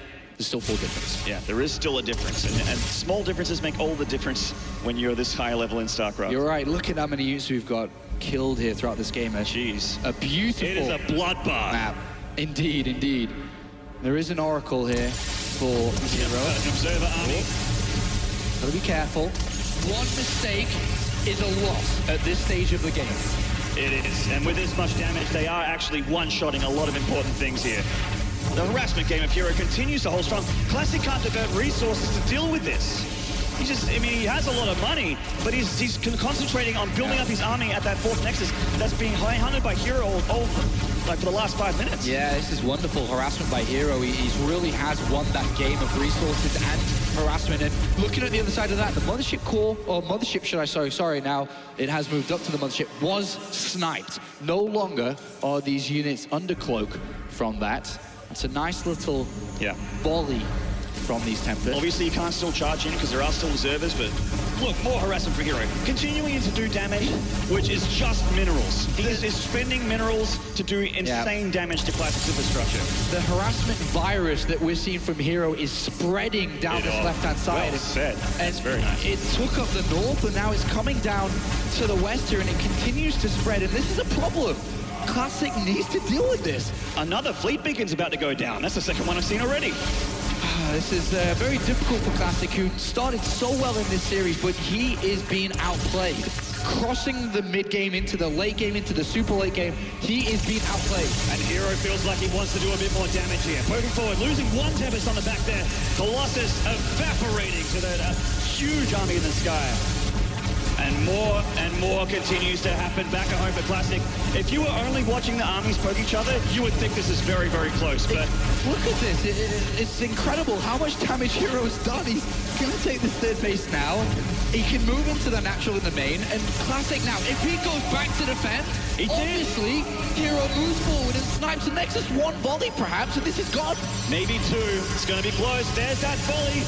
And that Nexus is going to go down. Big pick off there for Hero. And yes, the army supplies are similar, but Classic can't continue to reinforce it if his bank disappears. Look at this, another warp in from Hero going towards the 2nd base. And Classic, as much as he's got money, right, he will run out back. Yeah, because he's not getting that important, and he's losing structures to build these important units.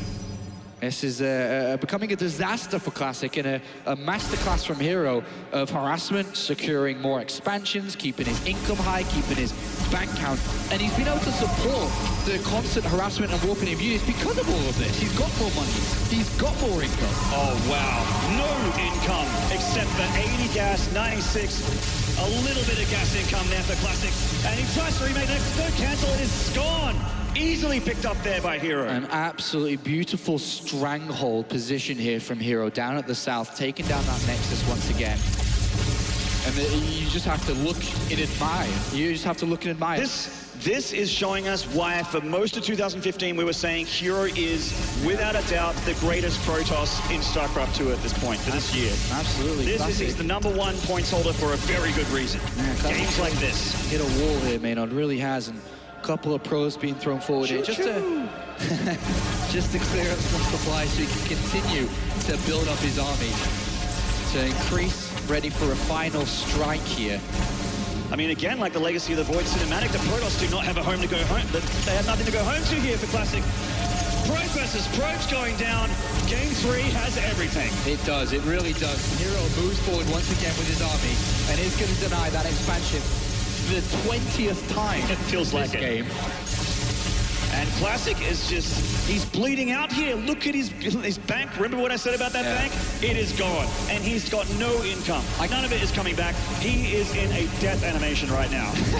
He really is, he really is. And I can't help but feel this series started with so much adrenaline and excitement as we saw game number 1 start and end so fast. Game 2 slowed down a little bit as both players found their footing in this series. And game 3 has gone the distance. Now, one thing that may happen here is that Classic has almost a 70 supply advantage here in Army, so he is going to pick a fight. The Mothership is gone, though, and her0 has all these cannons to fall back to, giving him that advantage in this battle. He does, and he's got a lot of money to rebuild as well. Remember, Classic has no money in the bank. Everything he loses These here losses are almost useless. will not be replenished. That's right, it's all about the battle in the sky here. Taking out those of the observers, taking out the Tempests. So even though in the army supply at the south here, you see the numbers 99 to 146, we will see her0 climb up. All that money is going to be built with more units, and he will start to catch up to that number, as you see now, 4 additional Tempests. And Classic, who has no income, he's long distance mining from the south position now, is looking to see if he can win the game with the army that he has, and that is all he has. And a unit like that going down is expensive and, like I said, cannot be replaced. And he's dropped the Revelation on the Tempest as well. If he gets to a better position, he can actually engage this from a slight range advantage. It's just, he's taking it easy here. her0 doesn't want to throw it away. He's got time, he's got money. Exactly. Just needs to wear him down, wear the army down, build up, overtake. 4 more Tempests, 12 more High Templar, 5 more Archons into the mix. Take your time, breathe. It's an easy game to win. You don't want to mess this up. Classic is on the ropes, and her0 just has to finish him off at this point. It is. And slowly as we see those supplies trickle down for the SKT1 player, the CJ crowning jewel is moving across the map here to try and seal the deal. Now we can see that Classic is doing damage back at home in her0's base. Yeah. But he really cannot engage this. So this is a little bit risky from her0 because he's going to lose all his key structures inside the main base. So he's obviously going to be looking out to get as many units as he can, but he will lose these structures eventually if Classic continues to push forward, which means her0 also will not be able to continue to rebuild, but Classic has chosen to go a little bit south here, which is allowing the additional expansions and income around the map to continue to power up the Stargate. So 4 more Tempests will complete. Another 4 will complete. More fleet beacons going down. He's actually just wasted structures here for Classic. And look at the item board right now. And there it is. 53 from her0, 139 for Classic. He's bought the time necessary, and all he needs to do now is join forces together to strike. Likewise, her0 joining forces together. Imagine if Classic found the reinforcements and found the weakest side of this army. Yeah. This could flip on its head still. Absolutely. I've seen crazier things in my time in StarCraft. If he comes up into the main and just picks off 6 Tempests, all of a sudden he's got a fighting chance and a head-on engagement. As it stands, though, her0 is beefing things up and he is in an incredible advantage. 50 supply up. So perhaps her0 destroys a lot in the main base here and then recalls back to his original main base himself to join forces together. This lowers the risk of trying to join the 2 armies together that Classic could find in the middle. You could almost even spring a sandwich here with that many Tempests from his main swinging in. There is no Mothership or anything like even going to be a Nexus to recall to here. Classic is gone. He's lost everything. I mean, at this point, as you can see on screen, he doesn't have any buildings left. He could just get eliminated from this, and we may not even see the epic conclusion to the map. We want to see the fight break. We want to see this fight break out. And Classic does too, because he has actually got a pretty similar army supply, but he does still have the advantage to Hero. Every single advantage is to Hero right now. 10 Tempests difference. There's no probes. There's no probes for Classic, so his entire structure... He can't base race. He can't base race. He has to defend this here, otherwise he simply will be eliminated. So he's going to have to go back to defend, and it looks like Hero bringing the units together is going to push the issue. I'm struggling to find a way that Classic wins this game right now, because if he takes the fight against Hero's army, it looks like he's going to lose. He may just lose before that. Exactly, these are his last remaining structures, Apollo. And he dropped the Envision there. It looks like Hero is just going to eliminate Classic. The fight is going down. Classic is forced to try and make something happen here. While he's going down, Hero's actually going to recall. He's taking it so carefully. Oh, shaky hands there from Hero. He's like, if I go for these structures, I may not get them and may lose my entire army and then may lose the entire game. So he says, whatever, let me get out. Let me find my entire army together. As you can see, 28 Tempest to 19. Join your army together, and you're going to win the fight. I think and it was still the correct, comes down to Classic decision. for the fight, right, in the middle, if he still finds it. Definitely the correct decision there from Hero, I feel. Just to take, like, you know, we all wanted to see that engagement, but Hero wants to see himself get 2-2, and that one Archon. That does not look consensual. These fat guys are stuck in there. Bit of a problem. I don't think Hero realizes either. No, not just yet. Sad. But fortunately, he has so many Tempests that it probably doesn't even matter. He probably doesn't even need those Archons. Yeah, I don't think he does, to be honest. I don't think he does. But Hero's got his army together, and it looks like Classic is going to walk into this one a little bit, if you don't mind me saying. Yeah. And this is the epic conclusion, but I feel like we've already read the last page of the book here. We have, and the engagement, even this engagement starts beautifully for Hero as the volleys go up, taking out a Tempest, and the mothership does go down, but he's like, hello, here's the rest of my army, and Classic is not going to take this series right now, right here. Hero with a fighting chance. An absolutely wonderful game from both players here, but at the end of the day, Hero is going to win this fight and win this game. GG! Beautiful game from CJ Entis' ace player, Hero. Fantastic game of StarCraft there. Really, really enjoyed that one, and I hope you guys did at home. And of course, in the arena here, Hero on the ropes, on the back foot, when all the pressure of being eliminated by the same player at the same stage as last year was on his shoulders. He shrugged it off. He shrugged it off, and he performed better than he has done, obviously, in this series. And to be honest, better than we've seen him during the global finals, and that was wonderful to see. That was actually, we see that the SKT1 coach coming in here, having a bit of a chat, and just trying to calm Classic down. He knows he's got an map advantage still in the series. Yeah, he's very, very mental at this point. You can see that. He's very shaken. He's shaken. That was a big loss there. Fantastic performance, but currently here at the halftime, it is 2-1 for Classic. Hero crawling back, though. He is, and I got to say, that's the best game of StarCraft I've seen from Hero in recent memory.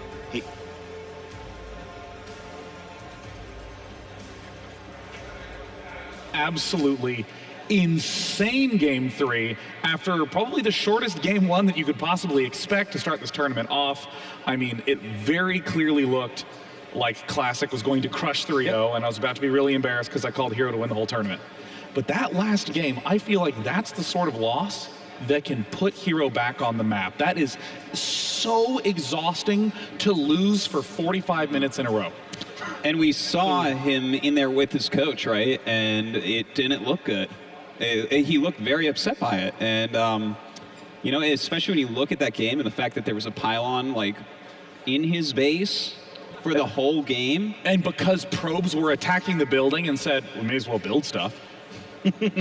I mean, it's actually, what I love about that game so much is that at one point Classic literally had like a 40 supply army advantage, and in PvP that's usually lights out, but Hero was able to fight back with elimination behind him. That's it. If he loses that game, he's absolutely out. He was able to fight back, and it was through his army control and his just kind of a map presence. I mean, that pylon was huge, but at the end of the day, if you don't win the big fight in a PvP, you're not going to win the game. And he was able to do that multiple times and play it patiently. It was incredible, given that he was on the verge of losing the entire tournament. I mean, this was the key moment as we look at the Windows 10 game DVR. These 4 Hero DTs, normally supposed to kill probes, get the robo, the Templar Archives, the Robo Facility, the Forge right before +3 begins. I mean, you just have to re-tech everything again. Yeah, and you know, that was a huge deal. Like the harassment, Classic just didn't deal with well. He was moving around his army in a ball. Against things like this, you're supposed to get a Dark Shrine so DTs can clean everything up for you, because your opponent can't send observers with his little harassment. So, or at least if like you spring a leak and Harass is doing a good job against you, plug that hole. Like build a couple of cannons, have that Dark Shrine like you talked about. Like sometimes it'll happen to PvP where you're like, oh shoot, I forgot a Dark Shrine. Well, you should realize that as the harass is happening, probably. What I really liked about the way Hero played in the end is that he was in control the whole game and then did not force the fight, because that's a really easy way to throw away the game. If you're winning for 30 minutes, but then you lose that one big deathball fight in PvP, you lose anyway. So it was a very smart play, very patient, and also psychologically winning, as you said, for 45 minutes in a row. It's just going to do something. Well, okay, so here's what I'm curious about, is that certainly there was a period when I was watching and I was like, good job, Hero, don't engage, play patient, hang on. But there came a point where I was like, oh, okay, Hero, play patiently. Why are you giving up all your bases? You don't have to do that, just attack, just engage now. You know, do you think that this is Hero's fear? No, I completely disagree. There was absolutely no reason for him to defend those bases, because he still had 2 more bases mining, he had his infrastructure running.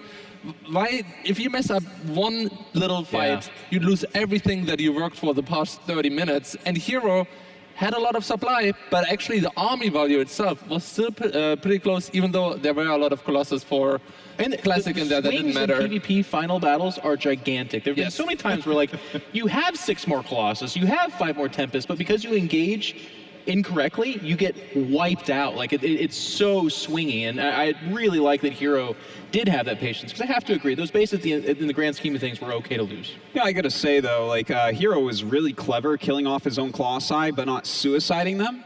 Because you know when you see someone throwing units into you, like probes or stalkers that we normally see, you're like, oh, okay, he's freeing up supply for more air units. He killed off his own Colossi, which was very sneaky, and he kept seeing Classic's Colossi. I think, like, I'm always the one saying, hey, stay in that game, don't attack, wait for him to leave, you know, run him dry. But when he got like 10 more Tempests, he should have just gone. He knew there were 6 Colossi and there was no chance to lose an air war. Yeah. I mean, there was so much to talk about in that game number 3, but games 1 and 2 were pretty gruesome in the opening stages. I mean, obviously game 1 was, I didn't see game 1 because I briefly went to the restroom and got back and it was like, GG! And I was like, oh my God, what happened? And then game number 2, the Oracle killing the Immortal that could have just won the game. That's so painful to see. It was clinical. I mean, it looked like Classic was the guy we were kind of talking about that was going to come in refined, calm, and with purpose. And that's probably part of the reason why we're spending so much time on game 3, because it feels like that's where Hero's emerging. Like the first 2 games, he was getting smothered under Classic's just supreme play, but in game 3, it was Hero that had the better engagement, the better army control, and the better harass, which is a huge part of PvP, by the way. And it was in games 1 and 2, but it was just so Classic doing the better job, I guess. As long as Hero manages to get in the later stages of the game, 4 and 5, I am feeling pretty good about him. But Classic, he can get the build order advantage once again, and Hero looked a little bit shaky in the early game, being afraid of just, you know, it's so easy to lose a PvP in the early game. There's a lot of variance, and Classic looked a little bit more self-confident there. This is going to be a very scary matchup going forward for Hero, because if he can win the next game, of course, he's got to feel like he has a chance. But in PvP, there are so many situations where it's like, I'm doing this thing, and then you're like, oh no, you did that thing. Uh-oh. And that can happen. He's got 2 more games for that to happen in Classic's favor. And I gotta say, I mean, Coda and Iron Fortress are really scary maps because there's so much high-low ground alternation through there. I mean, if you have a much flatter center, as you do on Cactus Valley, you at least have a little bit more comfort there, but it's so easy to just run your army straight up and lose all of everything immediately. You know, I'm just wondering if Classic can hold up his mentality, because he outplayed Hero game 1, he outplayed Hero game 2, he outplayed Hero game 3 and then lost. And he looks shaken, and at the end of the game, like, it was like watching a robot with his circuits, you know, malfunctioning. It just, StarCraft.exe was not working well in his head at that moment. He just fell apart at the end. He looked crushed with his coach talking to him, and I mean, Hero may have just won the series with that game. That is a possibility. Good time to call a timeout too, though, and kind of collect yourself. That's why we're here. When players request timeouts, breaks away from the game, especially after a long game like that, we're here to make sure that you're not just looking at them, burying their face in their hands. But Classic still is not back in his booth. He is taking his time. He is taking a long time away to really mentally recoup, because, I mean, I cannot stress how difficult it is to win after you have been losing in a game for 45 minutes where it felt hopeless, and it was. That's exhausting. Well, you say that, but that's not technically true, right? Like, I think we agree he was leading at least half the game, and then definitely in the end it was like a boa constrictor. Like, we all saw Hero with the army advantage from the majority of that, and the harass was very clearly killing Classic, so it did go on for like 15 minutes. But I think what makes this so hard for Classic is he probably at some point had that distraction that we were talking about, where he was like, yo, bro, you just did it. You 3-0'd Hero. Yeah. You just won like $100,000 probably. And he allowed that into his head, and then Hero punched back, and now all of a sudden he's like, I need a 20-minute break because I'm going to go punch some walls. Yeah. I mean, I think all of us have had that moment where we go, I did it. I won. And I've never won when I think that. I've never won. Yeah. I had a few of those. Yeah, here and there. I mean, how do you recoup now? So, I mean, that's like the big question that I think if we were able to answer that in truth, we wouldn't be sitting on this couch. But for a lot of those guys, it is like a break like this where they go and they just say, get it all out of your head. We had a plan for Coda. We had a plan for Iron Fortress. Yeah. And that's Classic too, by the way. That's what he does. Like, the first two games were very build order advantage and then hold and win. And even in game 3, it was build order advantage and hold, but the hold part was what shook up. So I still feel like you got to feel good for Classic, but the fact that he isn't back, the fact that this was such a nerve-wracking loss, you got to factor it in. It's BlizzCon, for Pete's sake. There's no bigger stage. I think it's okay for Classic because at least the next map is Coda, which is very normal. So he won the first two-player maps, which are more standard. Sure. Maybe Pritchard is a little bit odd, but he lost on the big map Cactus. And if we would follow up with Iron Fortress again, which can to some part play out very similar to Cactus, it might be a little bit harder for mentally, but Coda, he can just get a quick victory once again. Maybe. I think that's a very good point. I do want to jump in and also add that SKT1 has 4 players here, as well as both of their top 2 coaches. So he definitely has the people behind him to get him calmed down in this short amount of time. If he can calm down, these are the people to help him with it. Now, it is kind of funny, though, in StarCraft, that like 3 of those people that want him to calm down are also competitors in the tournament. So they're like, man, what a bad loss that was, wasn't it? Aren't you nervous now? And he's like, get away from me, innovation. I got to focus, you know. Like. Now, are any of you changing your predictions for this? Oh, Dario is. No, I'm sticking with my prediction. No, man. That's not how it works either. We can't change our predictions, actually. Wow. I'm not a coward, Day 9. I will stay with Classic here. He's Artosis is many things, but a coward he is not. You're saying you're not a coward when you're sticking with the guy who's leading and is on match point. You're so brave. Really inspired. He's like, look up to me, guys. Someone's got to do it. Someone's got to do it, you know? So I know Classic. I hear you. I'm bravely choosing to stay with Classic as well. That's right. This one. Like I said, I need to get a lot of points back in the caster prediction game. I'm sticking with Hero. Again, my favorite to win the whole tournament. And, you know, in game number 2, which I think we've talked about the least, I felt like that really showed how when Hero gets into those late game circumstances, he gets better and better and better. He was quite far behind and managed to look okay. He started to do a lot of very difficult to judge multi-pronged attacks. It was really the final engagement where he faltered most. But if he can get to that mid-late game, clearly that's where Hero shines. I mean, one of the ways to look at it is I feel like Hero got stronger as the matchup went on, right? Game 1 was his least impressive. Game 2 got a little bit better. Game 3 was obviously his win and perhaps his best display yet. So who knows if Game 4 gets even better. Wow. Look, I actually think that, like, if he wins Game 4, I think Classic needs to finish it off here because, like Dario was saying, you know, even if Hero loses Game 1, Game 2, he can still fight back because he gets better as series go. You just mentioned that as well. Yeah. The fact that we saw him, his mentality already starting to break. We're going into Game 4, and then Game 5 is a big 4-player map again. A lot harder to kill your opponent early on there. So I think that Classic really needs to shut him out here on Coda. An essential match for game number 4. And we've all been in this situation. If you are ever down in a best of X series and everything is resting on that one next match, and if you win, everything is resting on the next match, it is so easy to fall apart in that circumstance. Game number 4 underway. It's Classic versus Hero. Take it away, Apollo and Maynard. And we are resetting the stage here. We just got that we got that little bit of hype there with that Hero win, so a lot of the fans are feeling like the momentum maybe with him, but we can't ignore the fact that Classic is still one map away from victory. Hero needs to win the next 2. Yeah, looking forward to this one. It's time to get into this one. Who's going to take it? Will Classic close it out or not?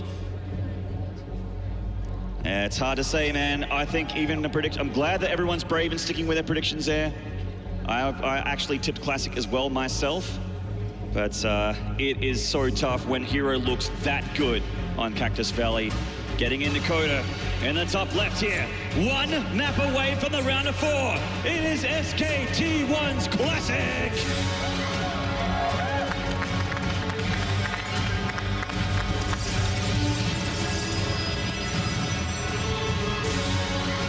There he is. There he is. We found him. And in the bottom right here, we also found this guy. It is CJ and just Hero!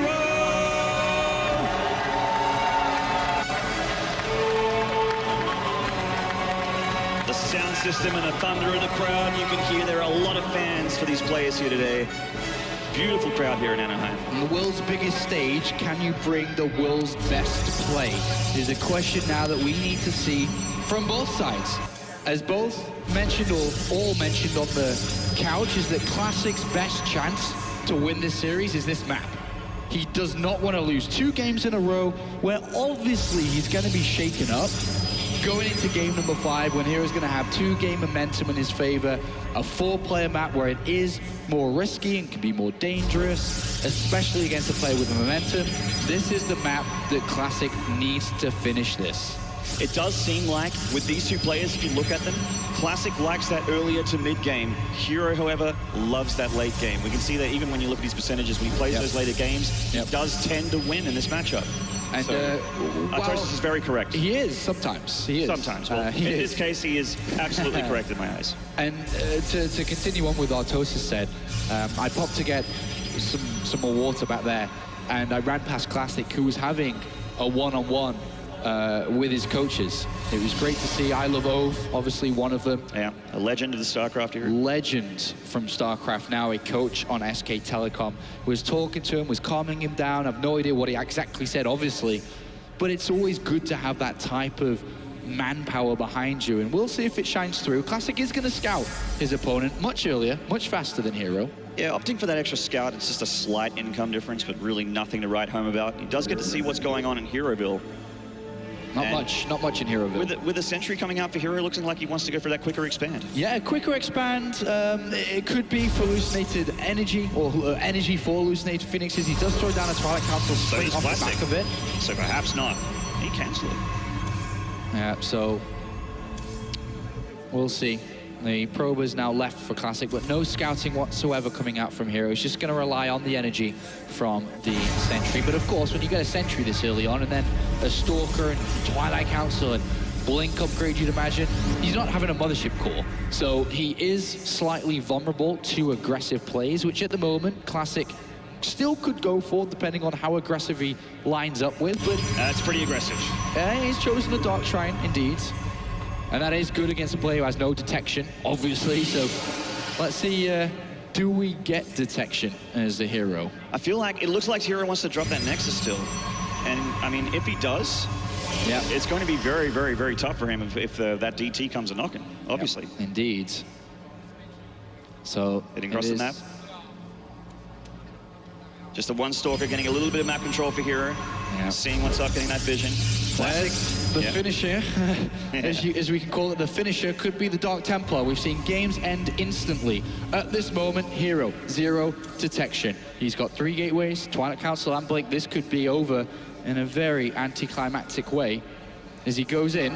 And the earlier sentry, the early energy, and he spots it. The robotics facility is down immediately.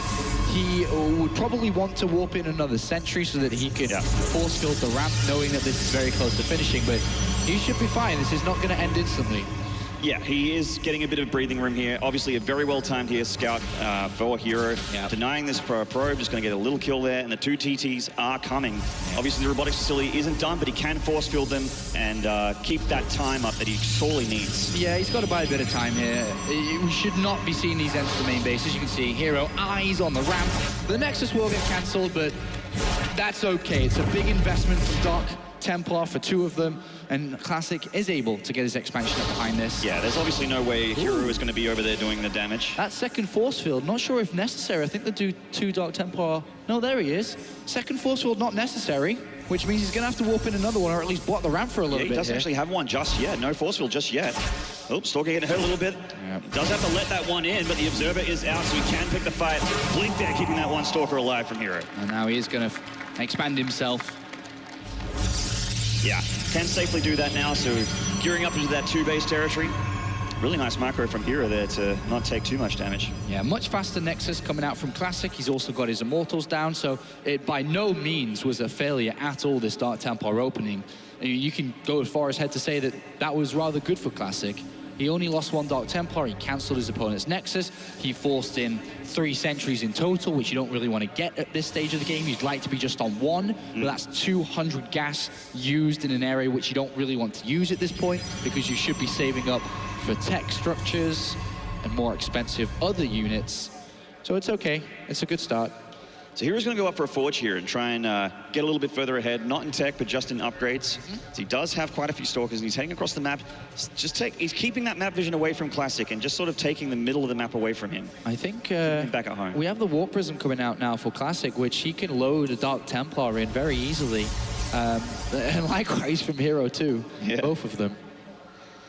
So Hero, obviously he has a robotic facility, he has the Observers, and Classic, he's making Immortals back at home, so he knows what Hero loves to do, and that is blink. He obviously showed his hand a little bit earlier with that defense against the DTs. And both players are really looking hard to touch here. I mean, obviously the Warp Prism, like you mentioned, can get into the main, can drop those DTs and do damage. But it just feels like Hero's not far away from defending it if that does happen. Well, if he does take damage, you'd be starting to criticize him a little bit, saying that, you know, that he does have a lot of tools to defend this, and 2 Dark Templars, both of them, no. 1 walk, 1 drop, but 3 Stalkers. And does he notice the ripple? Is he that good of a StarCraft player? Apparently, yes. Oh, yes. Oh, yes, he is. Very, very nice star sense there from Hero. But single DT will come in, but I mean, there is a mothership core, there is sentries, there is no detection on the natural. Yeah, he actually does have it in the main, so he's going to get 2 probes for this Dark Templar here, and he's going to warp in and obviously bring it down. The Classic's not done here. He's going to split up his damage. Another Dark Templar going into the main. This one is in detection, though. 4 probes down and more to go down. This is great from Classic. 7, and he may even get more than that. It is going to stop at 7, but that is a nice move coming out. Well done from Classic, stretching the supply lead 10 in his favor while getting his upgrades while building Colossus. Another nice victory here for Classic, or small victory at the start of this game. And we saw the harassment master from that last game. Hero hasn't done any just yet. He's been worrying about not taking too much damage from Classic, which unfortunately happened. So he could even lose the Stalker here. It is on hold position. There we go. That would be a bit sloppy there if he was to lose that. But so far, definitely Classic in a lead again. That's right, and with these Immortals, it really is going to be tough for these Stalkers to do insane damage to him. He just brings the Immortals down, the army going up to deal with a Warp Prism drop, a Colossus even in the main, and just the Immortals are tanking it there in the natural. They're getting the job done. Very good defense, very good defense. Great split of units. He stayed calm, he stayed composed, split his unit side in the exact split that you'd want at this stage. Nothing there for Hero. He found a couple of loose probes, but that was nice. And another warp in here from Classic. His Warp Prism has come in, I mean, Hero is obviously aware of it. His Colossus is chasing it down, decides against that warp in. See that he's getting up to the +2 attack upgrade. So the one thing Hero has going for him is he does have the stronger gateway units, but only for a little bit. I mean, Classic is doing a great job with these DTs. Yeah, he's doing a fantastic job. He's going to get a pylon over here, very frustrating. Small wins. Another one coming in. Classic really playing this nicely. Still no cannon here or anything like that. Oh, nice force field there. He does see the ripple. Pick up and get out. Lots of small skirmishes in this game. Nothing too big, but lots of small skirmishes. Most of them have gone in favor of Classic, stretching his army lead, worker lead, speed of the Nexus. No, excuse me, it is a little bit faster here for her0. So just a couple of the first things I mentioned. Got that DT that was hiding away there, waiting for a probe transfer. Didn't quite go to plan there. And really, it's just chip damage here. And Classic's been doing damage to her0. her0 hasn't really done damage to Classic as a counter-attack yet. Any kind of attack that he's thrown has been quite handily deflected. I mean, that's also how the beginning of Game 3 kind of looks. So anything could happen here in Game number 4. Absolutely. The upgrade is nice though. +2 attack for her0, much further ahead than his opponents. That's always a nice advantage to have. That's right, extra gateways going down, and the hallucinated Phoenix here of her0 just keeping Classic's armor in check, keeping him honest, finding out where everything is so he knows he has the breathing room to be able to power forward. He does have quite a nice, healthy supply lead in workers, though. 61 probes to 52. Yeah, he does. He does. But Classic has 2 Immortals in his army, which I do favor. Yeah. It's a great buffer to have. His army is looking very good, actually. And I do like that he has thrown a lot of concentration on powering up his army size while continuing to harass here. Game pause. It looks like another pause from her0, second one in the series so far. Yeah, of course, very, very tense moment for both players. Both of them have a guaranteed $7,500 for being at this stage of the tournament, but it is double moving into the semifinals where they would have 15, and then it is a $50,000 finish for second, and of course first place takes home the 6 figures, 100K. Right. The big 100K, that is a $250,000 prize pool. Insane money, but the kind of money you'd expect at a tournament this prestigious. Absolutely, absolutely. It's the World Championship after all. That's right. Doesn't get better than this.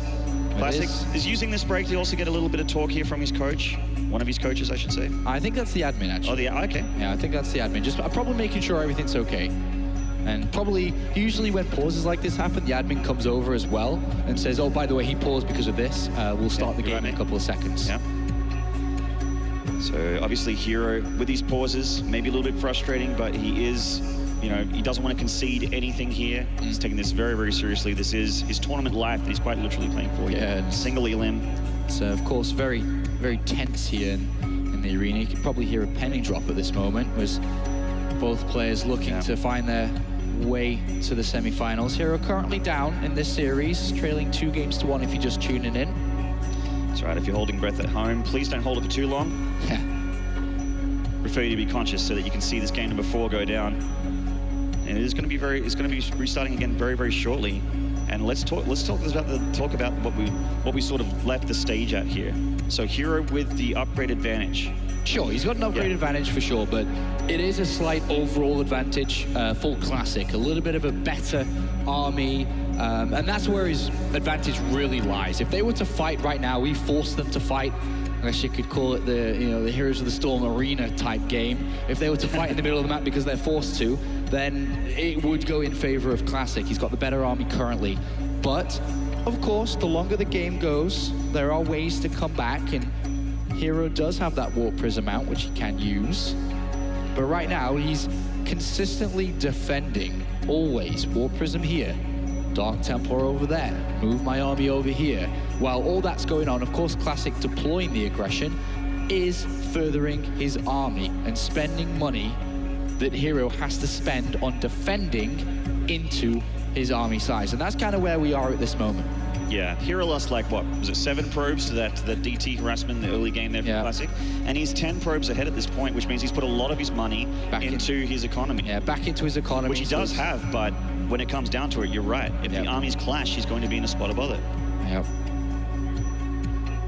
All right, so it seems that we are going to have to reboot up the replays, or at least resume from replay, should I say.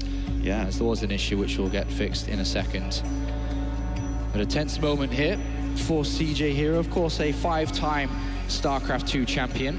But right now, none of that matters. He's going up against a rival in essence. Yeah.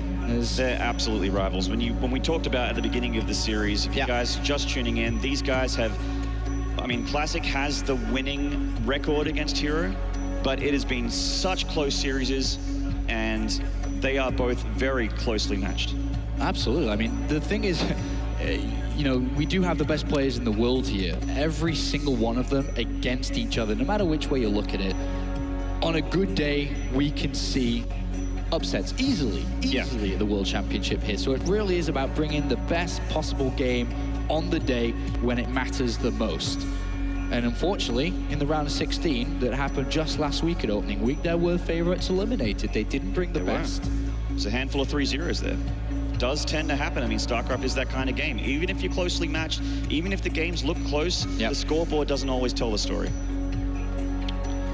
Well, the winner of this will be going up in the semi-finals tomorrow against either, of course, the winner of our next series coming up straight away, Innovation versus Life. The reigning world champion will take to the stage and see if he can deliver the X factor against Innovation, of course, who is the reigning GSL champion and is looked upon by many StarCraft fans around the world as the current best player in StarCraft 2. His form is incredible. He demolished one of his rivals in the round of 16 in Zest. So of course that is going to be a highlight game of ours that's just around the corner.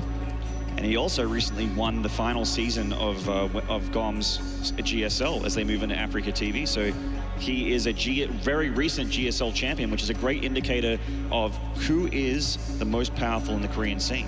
Absolutely, absolutely.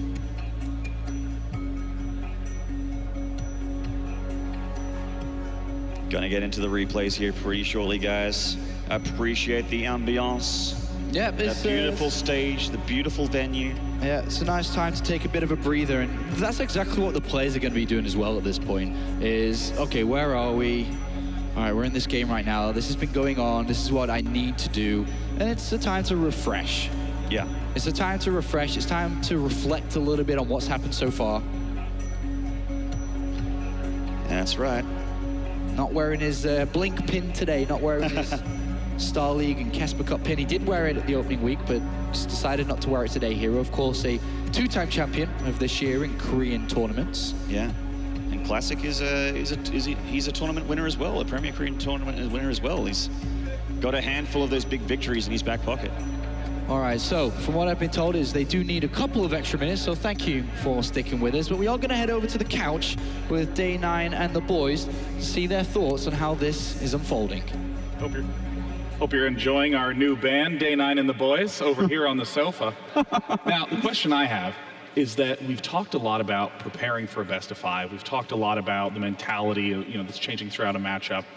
But what happens when there's some sort of unexpected delay? Oh, yeah. I think that there's this idealization that a lot of people have that everything is perfect when you go to a tournament environment, when in fact, it's the exact opposite. Playing at home, that's when everything is under control. How do you recover in a spot like right now?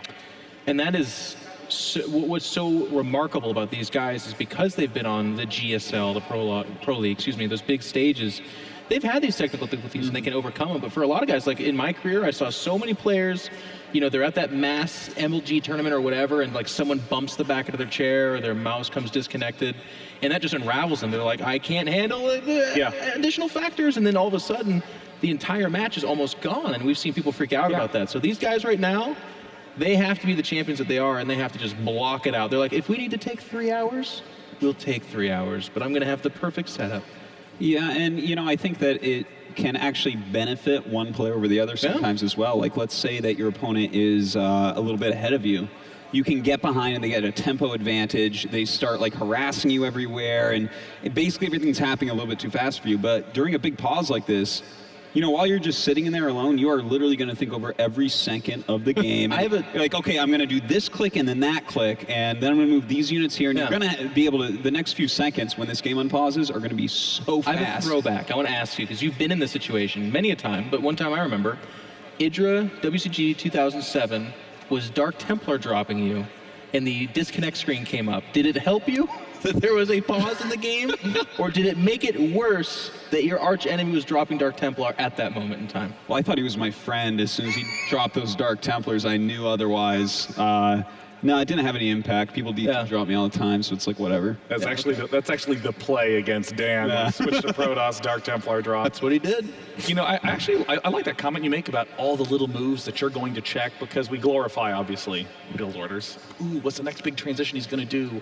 When is he going to stop building stalkers? But there's also, did I check all my geysers? Do I have 4? There's 3 in each of my 4 geysers. Did I build all the pylons that I need to? Wait, have I checked for proxy pylons? Protoss vs. Protoss is probably the most easy to mess up basic list of things, because if you drop one of those, dead. You missed the proxy pylon, you forgot to hallucinated Phoenix Scout, a Dark Shrine. I mean, we saw it in Game 3, that pylon that was literally between his natural and third.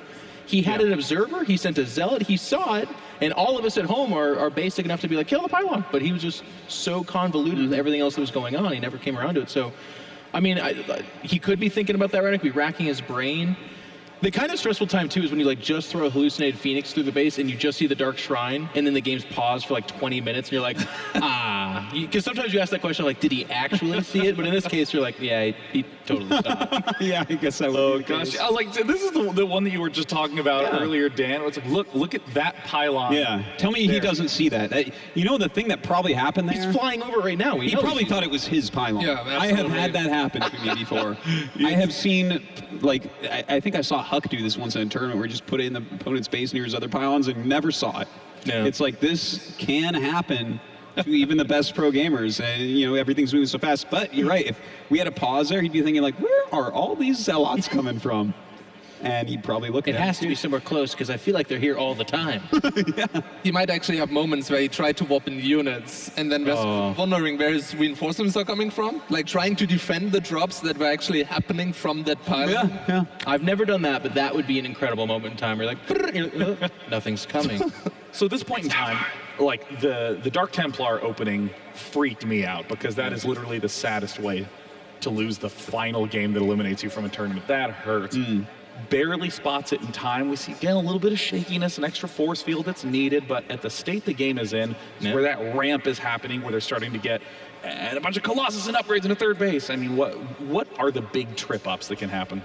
Well, I almost wonder if this is where Classic's having that like freak-out moment again, where he's like, gosh, it was going so well, games 1 and 2, and all of a sudden, Hero's slowing it down again. We're getting to that late game.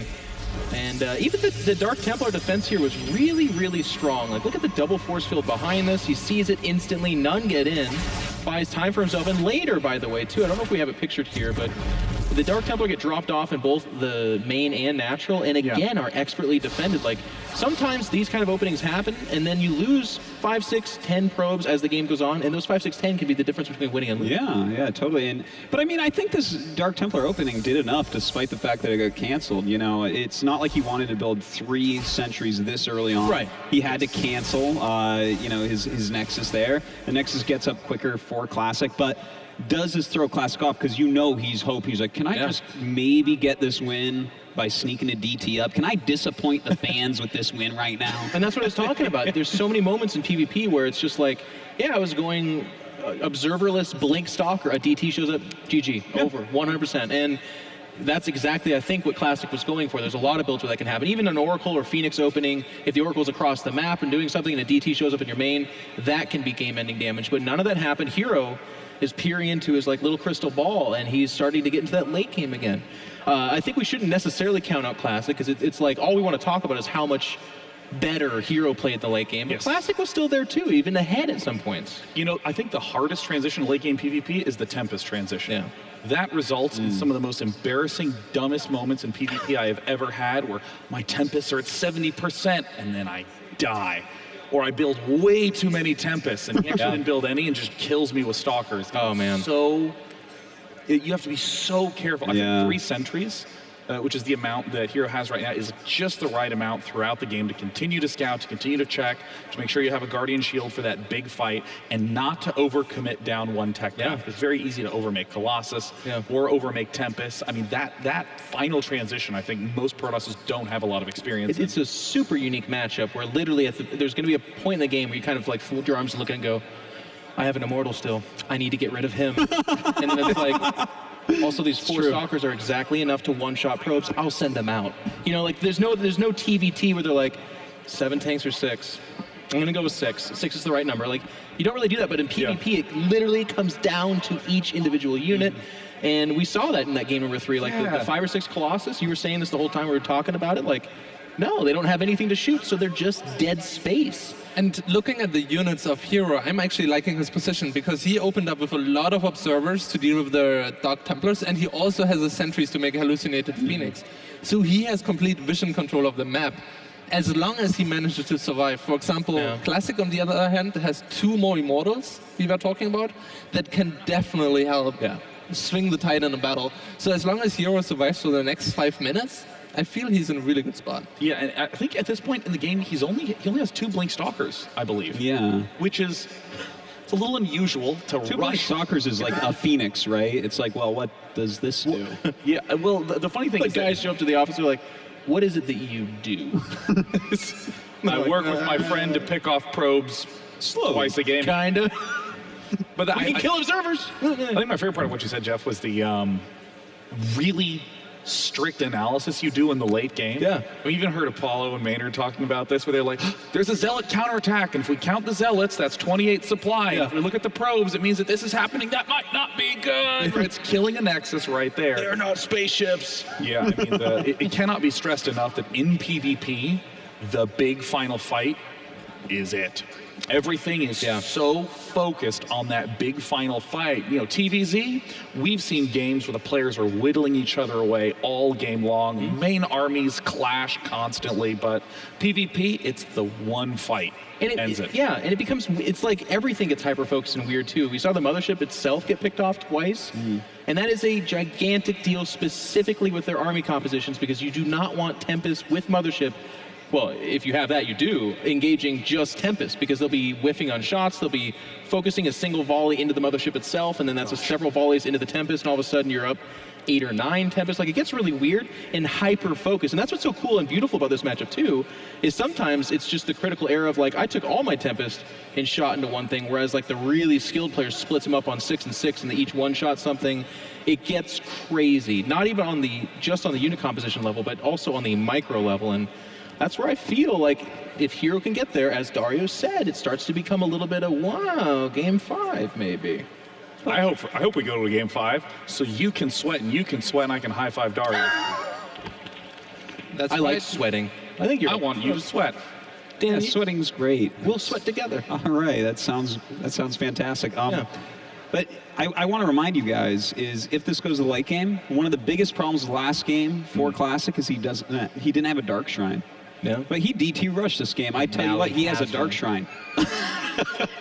And you're sending in 20 Zealots late game against him, I guarantee you he will warp in some DTs this time to deal with that and not lose all his buildings twice. That reminds me of how great the building placement was by Hero.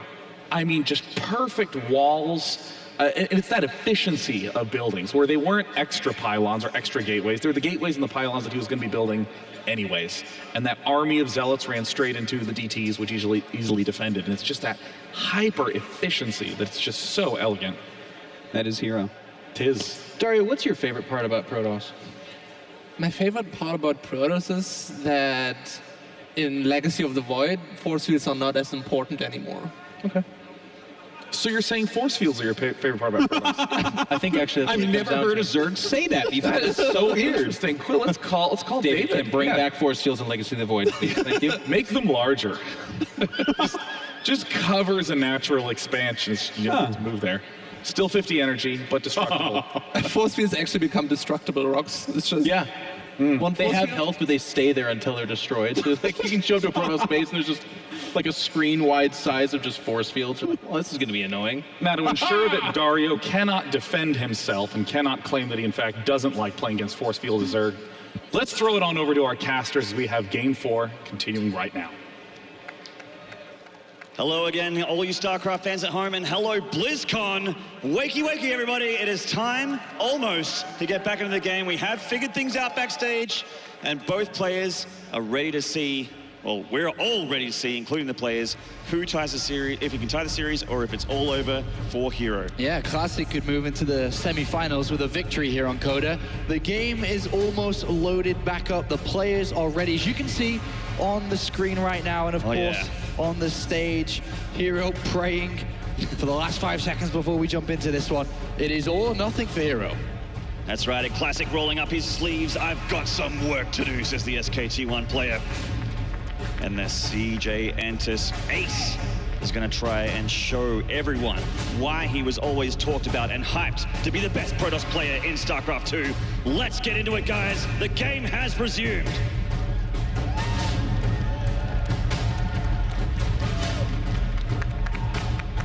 We see Classic moving across through the map here, going for a bit of a roundabout walk here. Trying to avoid the middle map vision that Hero has for himself. Yeah, Hero's got vision on the middle and the right, but he doesn't have anything south here. So if Hero gets surprised by this, this is huge. This is absolutely massive. If Classic moves forward, snipes the Nexus, and gets out, that's what he's looking for. Where's Hero's army? To the natural. Oh, there it is. And Hero, anticipating something like this, does start to move. Classic waiting, though. And Classic has a fair bit of a bigger army as well, and it just got even bigger, almost doubles the army supply of Hero, 107 to the 50, and Hero resupplies there. Is the target, the Nexus at this moment, it could be straight for Hero's army. Oh, there's Hero's dancing a little bit. The sidewalk goes down, there's Colossus there in trouble for these Zealots. They're charging in, and they make it a couple here. He gets one in the back, and Classic is pushing through. Hero has to give it up and pull back into his natural. He's already in some of these Zealots are tearing his Colossus apart. Is this it already for Hero? He's warping in, and Classic, the army supply for Hero is dwindling. Classic is pushing through, and it is starting to look like this rivalry will continue as Classic is going to continue his streak against the CJ Entis Hero. Gonna take this series 3-1, and he is remaxing his army, taking apart this natural. Hero is just in shock right now. He has lost all of his economy, all of his army. The Nexus is falling apart. He probably can't even imagine what just happened. He was like, all right, we're paused, and I'm going to do all these things. And then all of a sudden, out of nowhere, Classic strikes. And Classic strikes hard, and it is a game-winning move. This is it for Hero. He is trying to fight, but there is just too much from Classic. And this is going to be the end of the CJ Entis players run here for the World Championship at BlizzCon 2015. Classic, top 4 last year, top 4 this year. GG performance, GG indeed. And Classic moves on. A well-deserved victory there for the SKT1 Classic. That team is looking so good. Will one of their players reach it all the way to the end? A magnificent victory from Classic. It really was hard-earned. This was not an easy series, and he comes out on top. As said before, double top 4. Excellent performance from Classic. Well, Classic does it. You guys are cheering loud.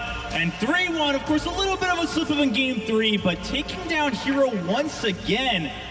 I mean, Classic, do you even see this as a rivalry anymore? You've pretty much denied Hero a dream several times, including last year, right here.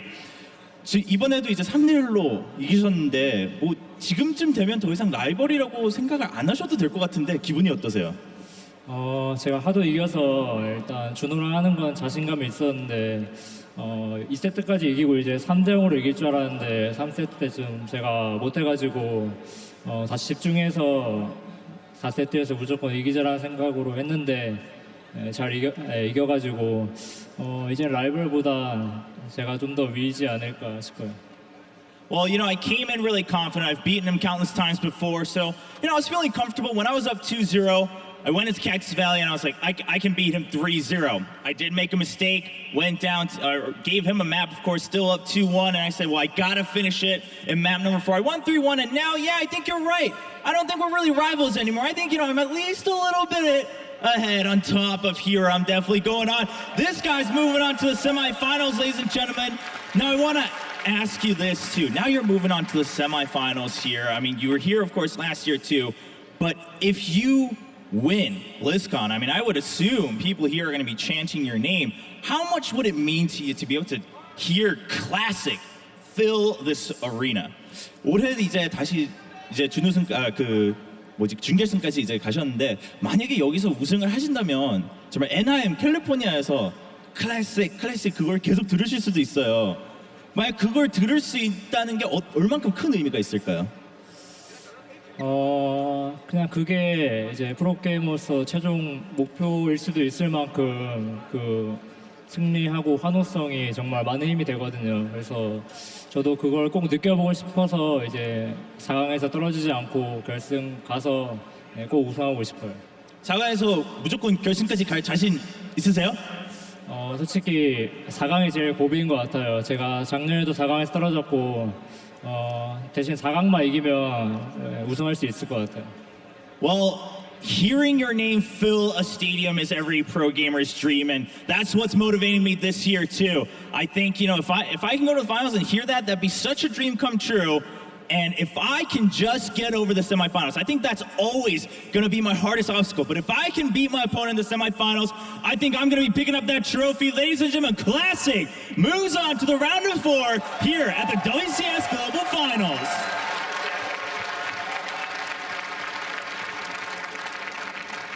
What a convincing win. We were up here talking nonstop about what could happen in Game 4, and it comes back, bam, instantly done, over in less than a minute. I mean, damn, Jeff, you were right. Classic is that player who I always want to count out. I know about Hero's timings, but I mean, getting 50 supply ahead that quickly is stunning. Look, he is the win toss. 2 top 4s in BlizzCon 2 years in a row here. GSL champion, SSL champion, 1 IM Shenzhen that was completely stacked as well. Always so strong in Pro League for SKT1. The kid just keeps winning. No one's paying attention. And he is a real threat here to take down this tournament. And I just have one question, Jari. Do you want to change your prediction now?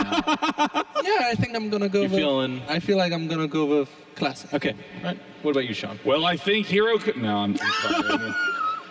At the end of the day, I think that really does show how much of an incredible feat it was for Classic to pull off this win. Sure, he's won countless games against Hero, but Hero is the #1 ranked player going into this tournament, and he is out. Coming up next, though, we have 2 of the most important, famous StarCraft players in the history of Heart of the Swarm. It's going to be innovation versus life. We'll be back soon.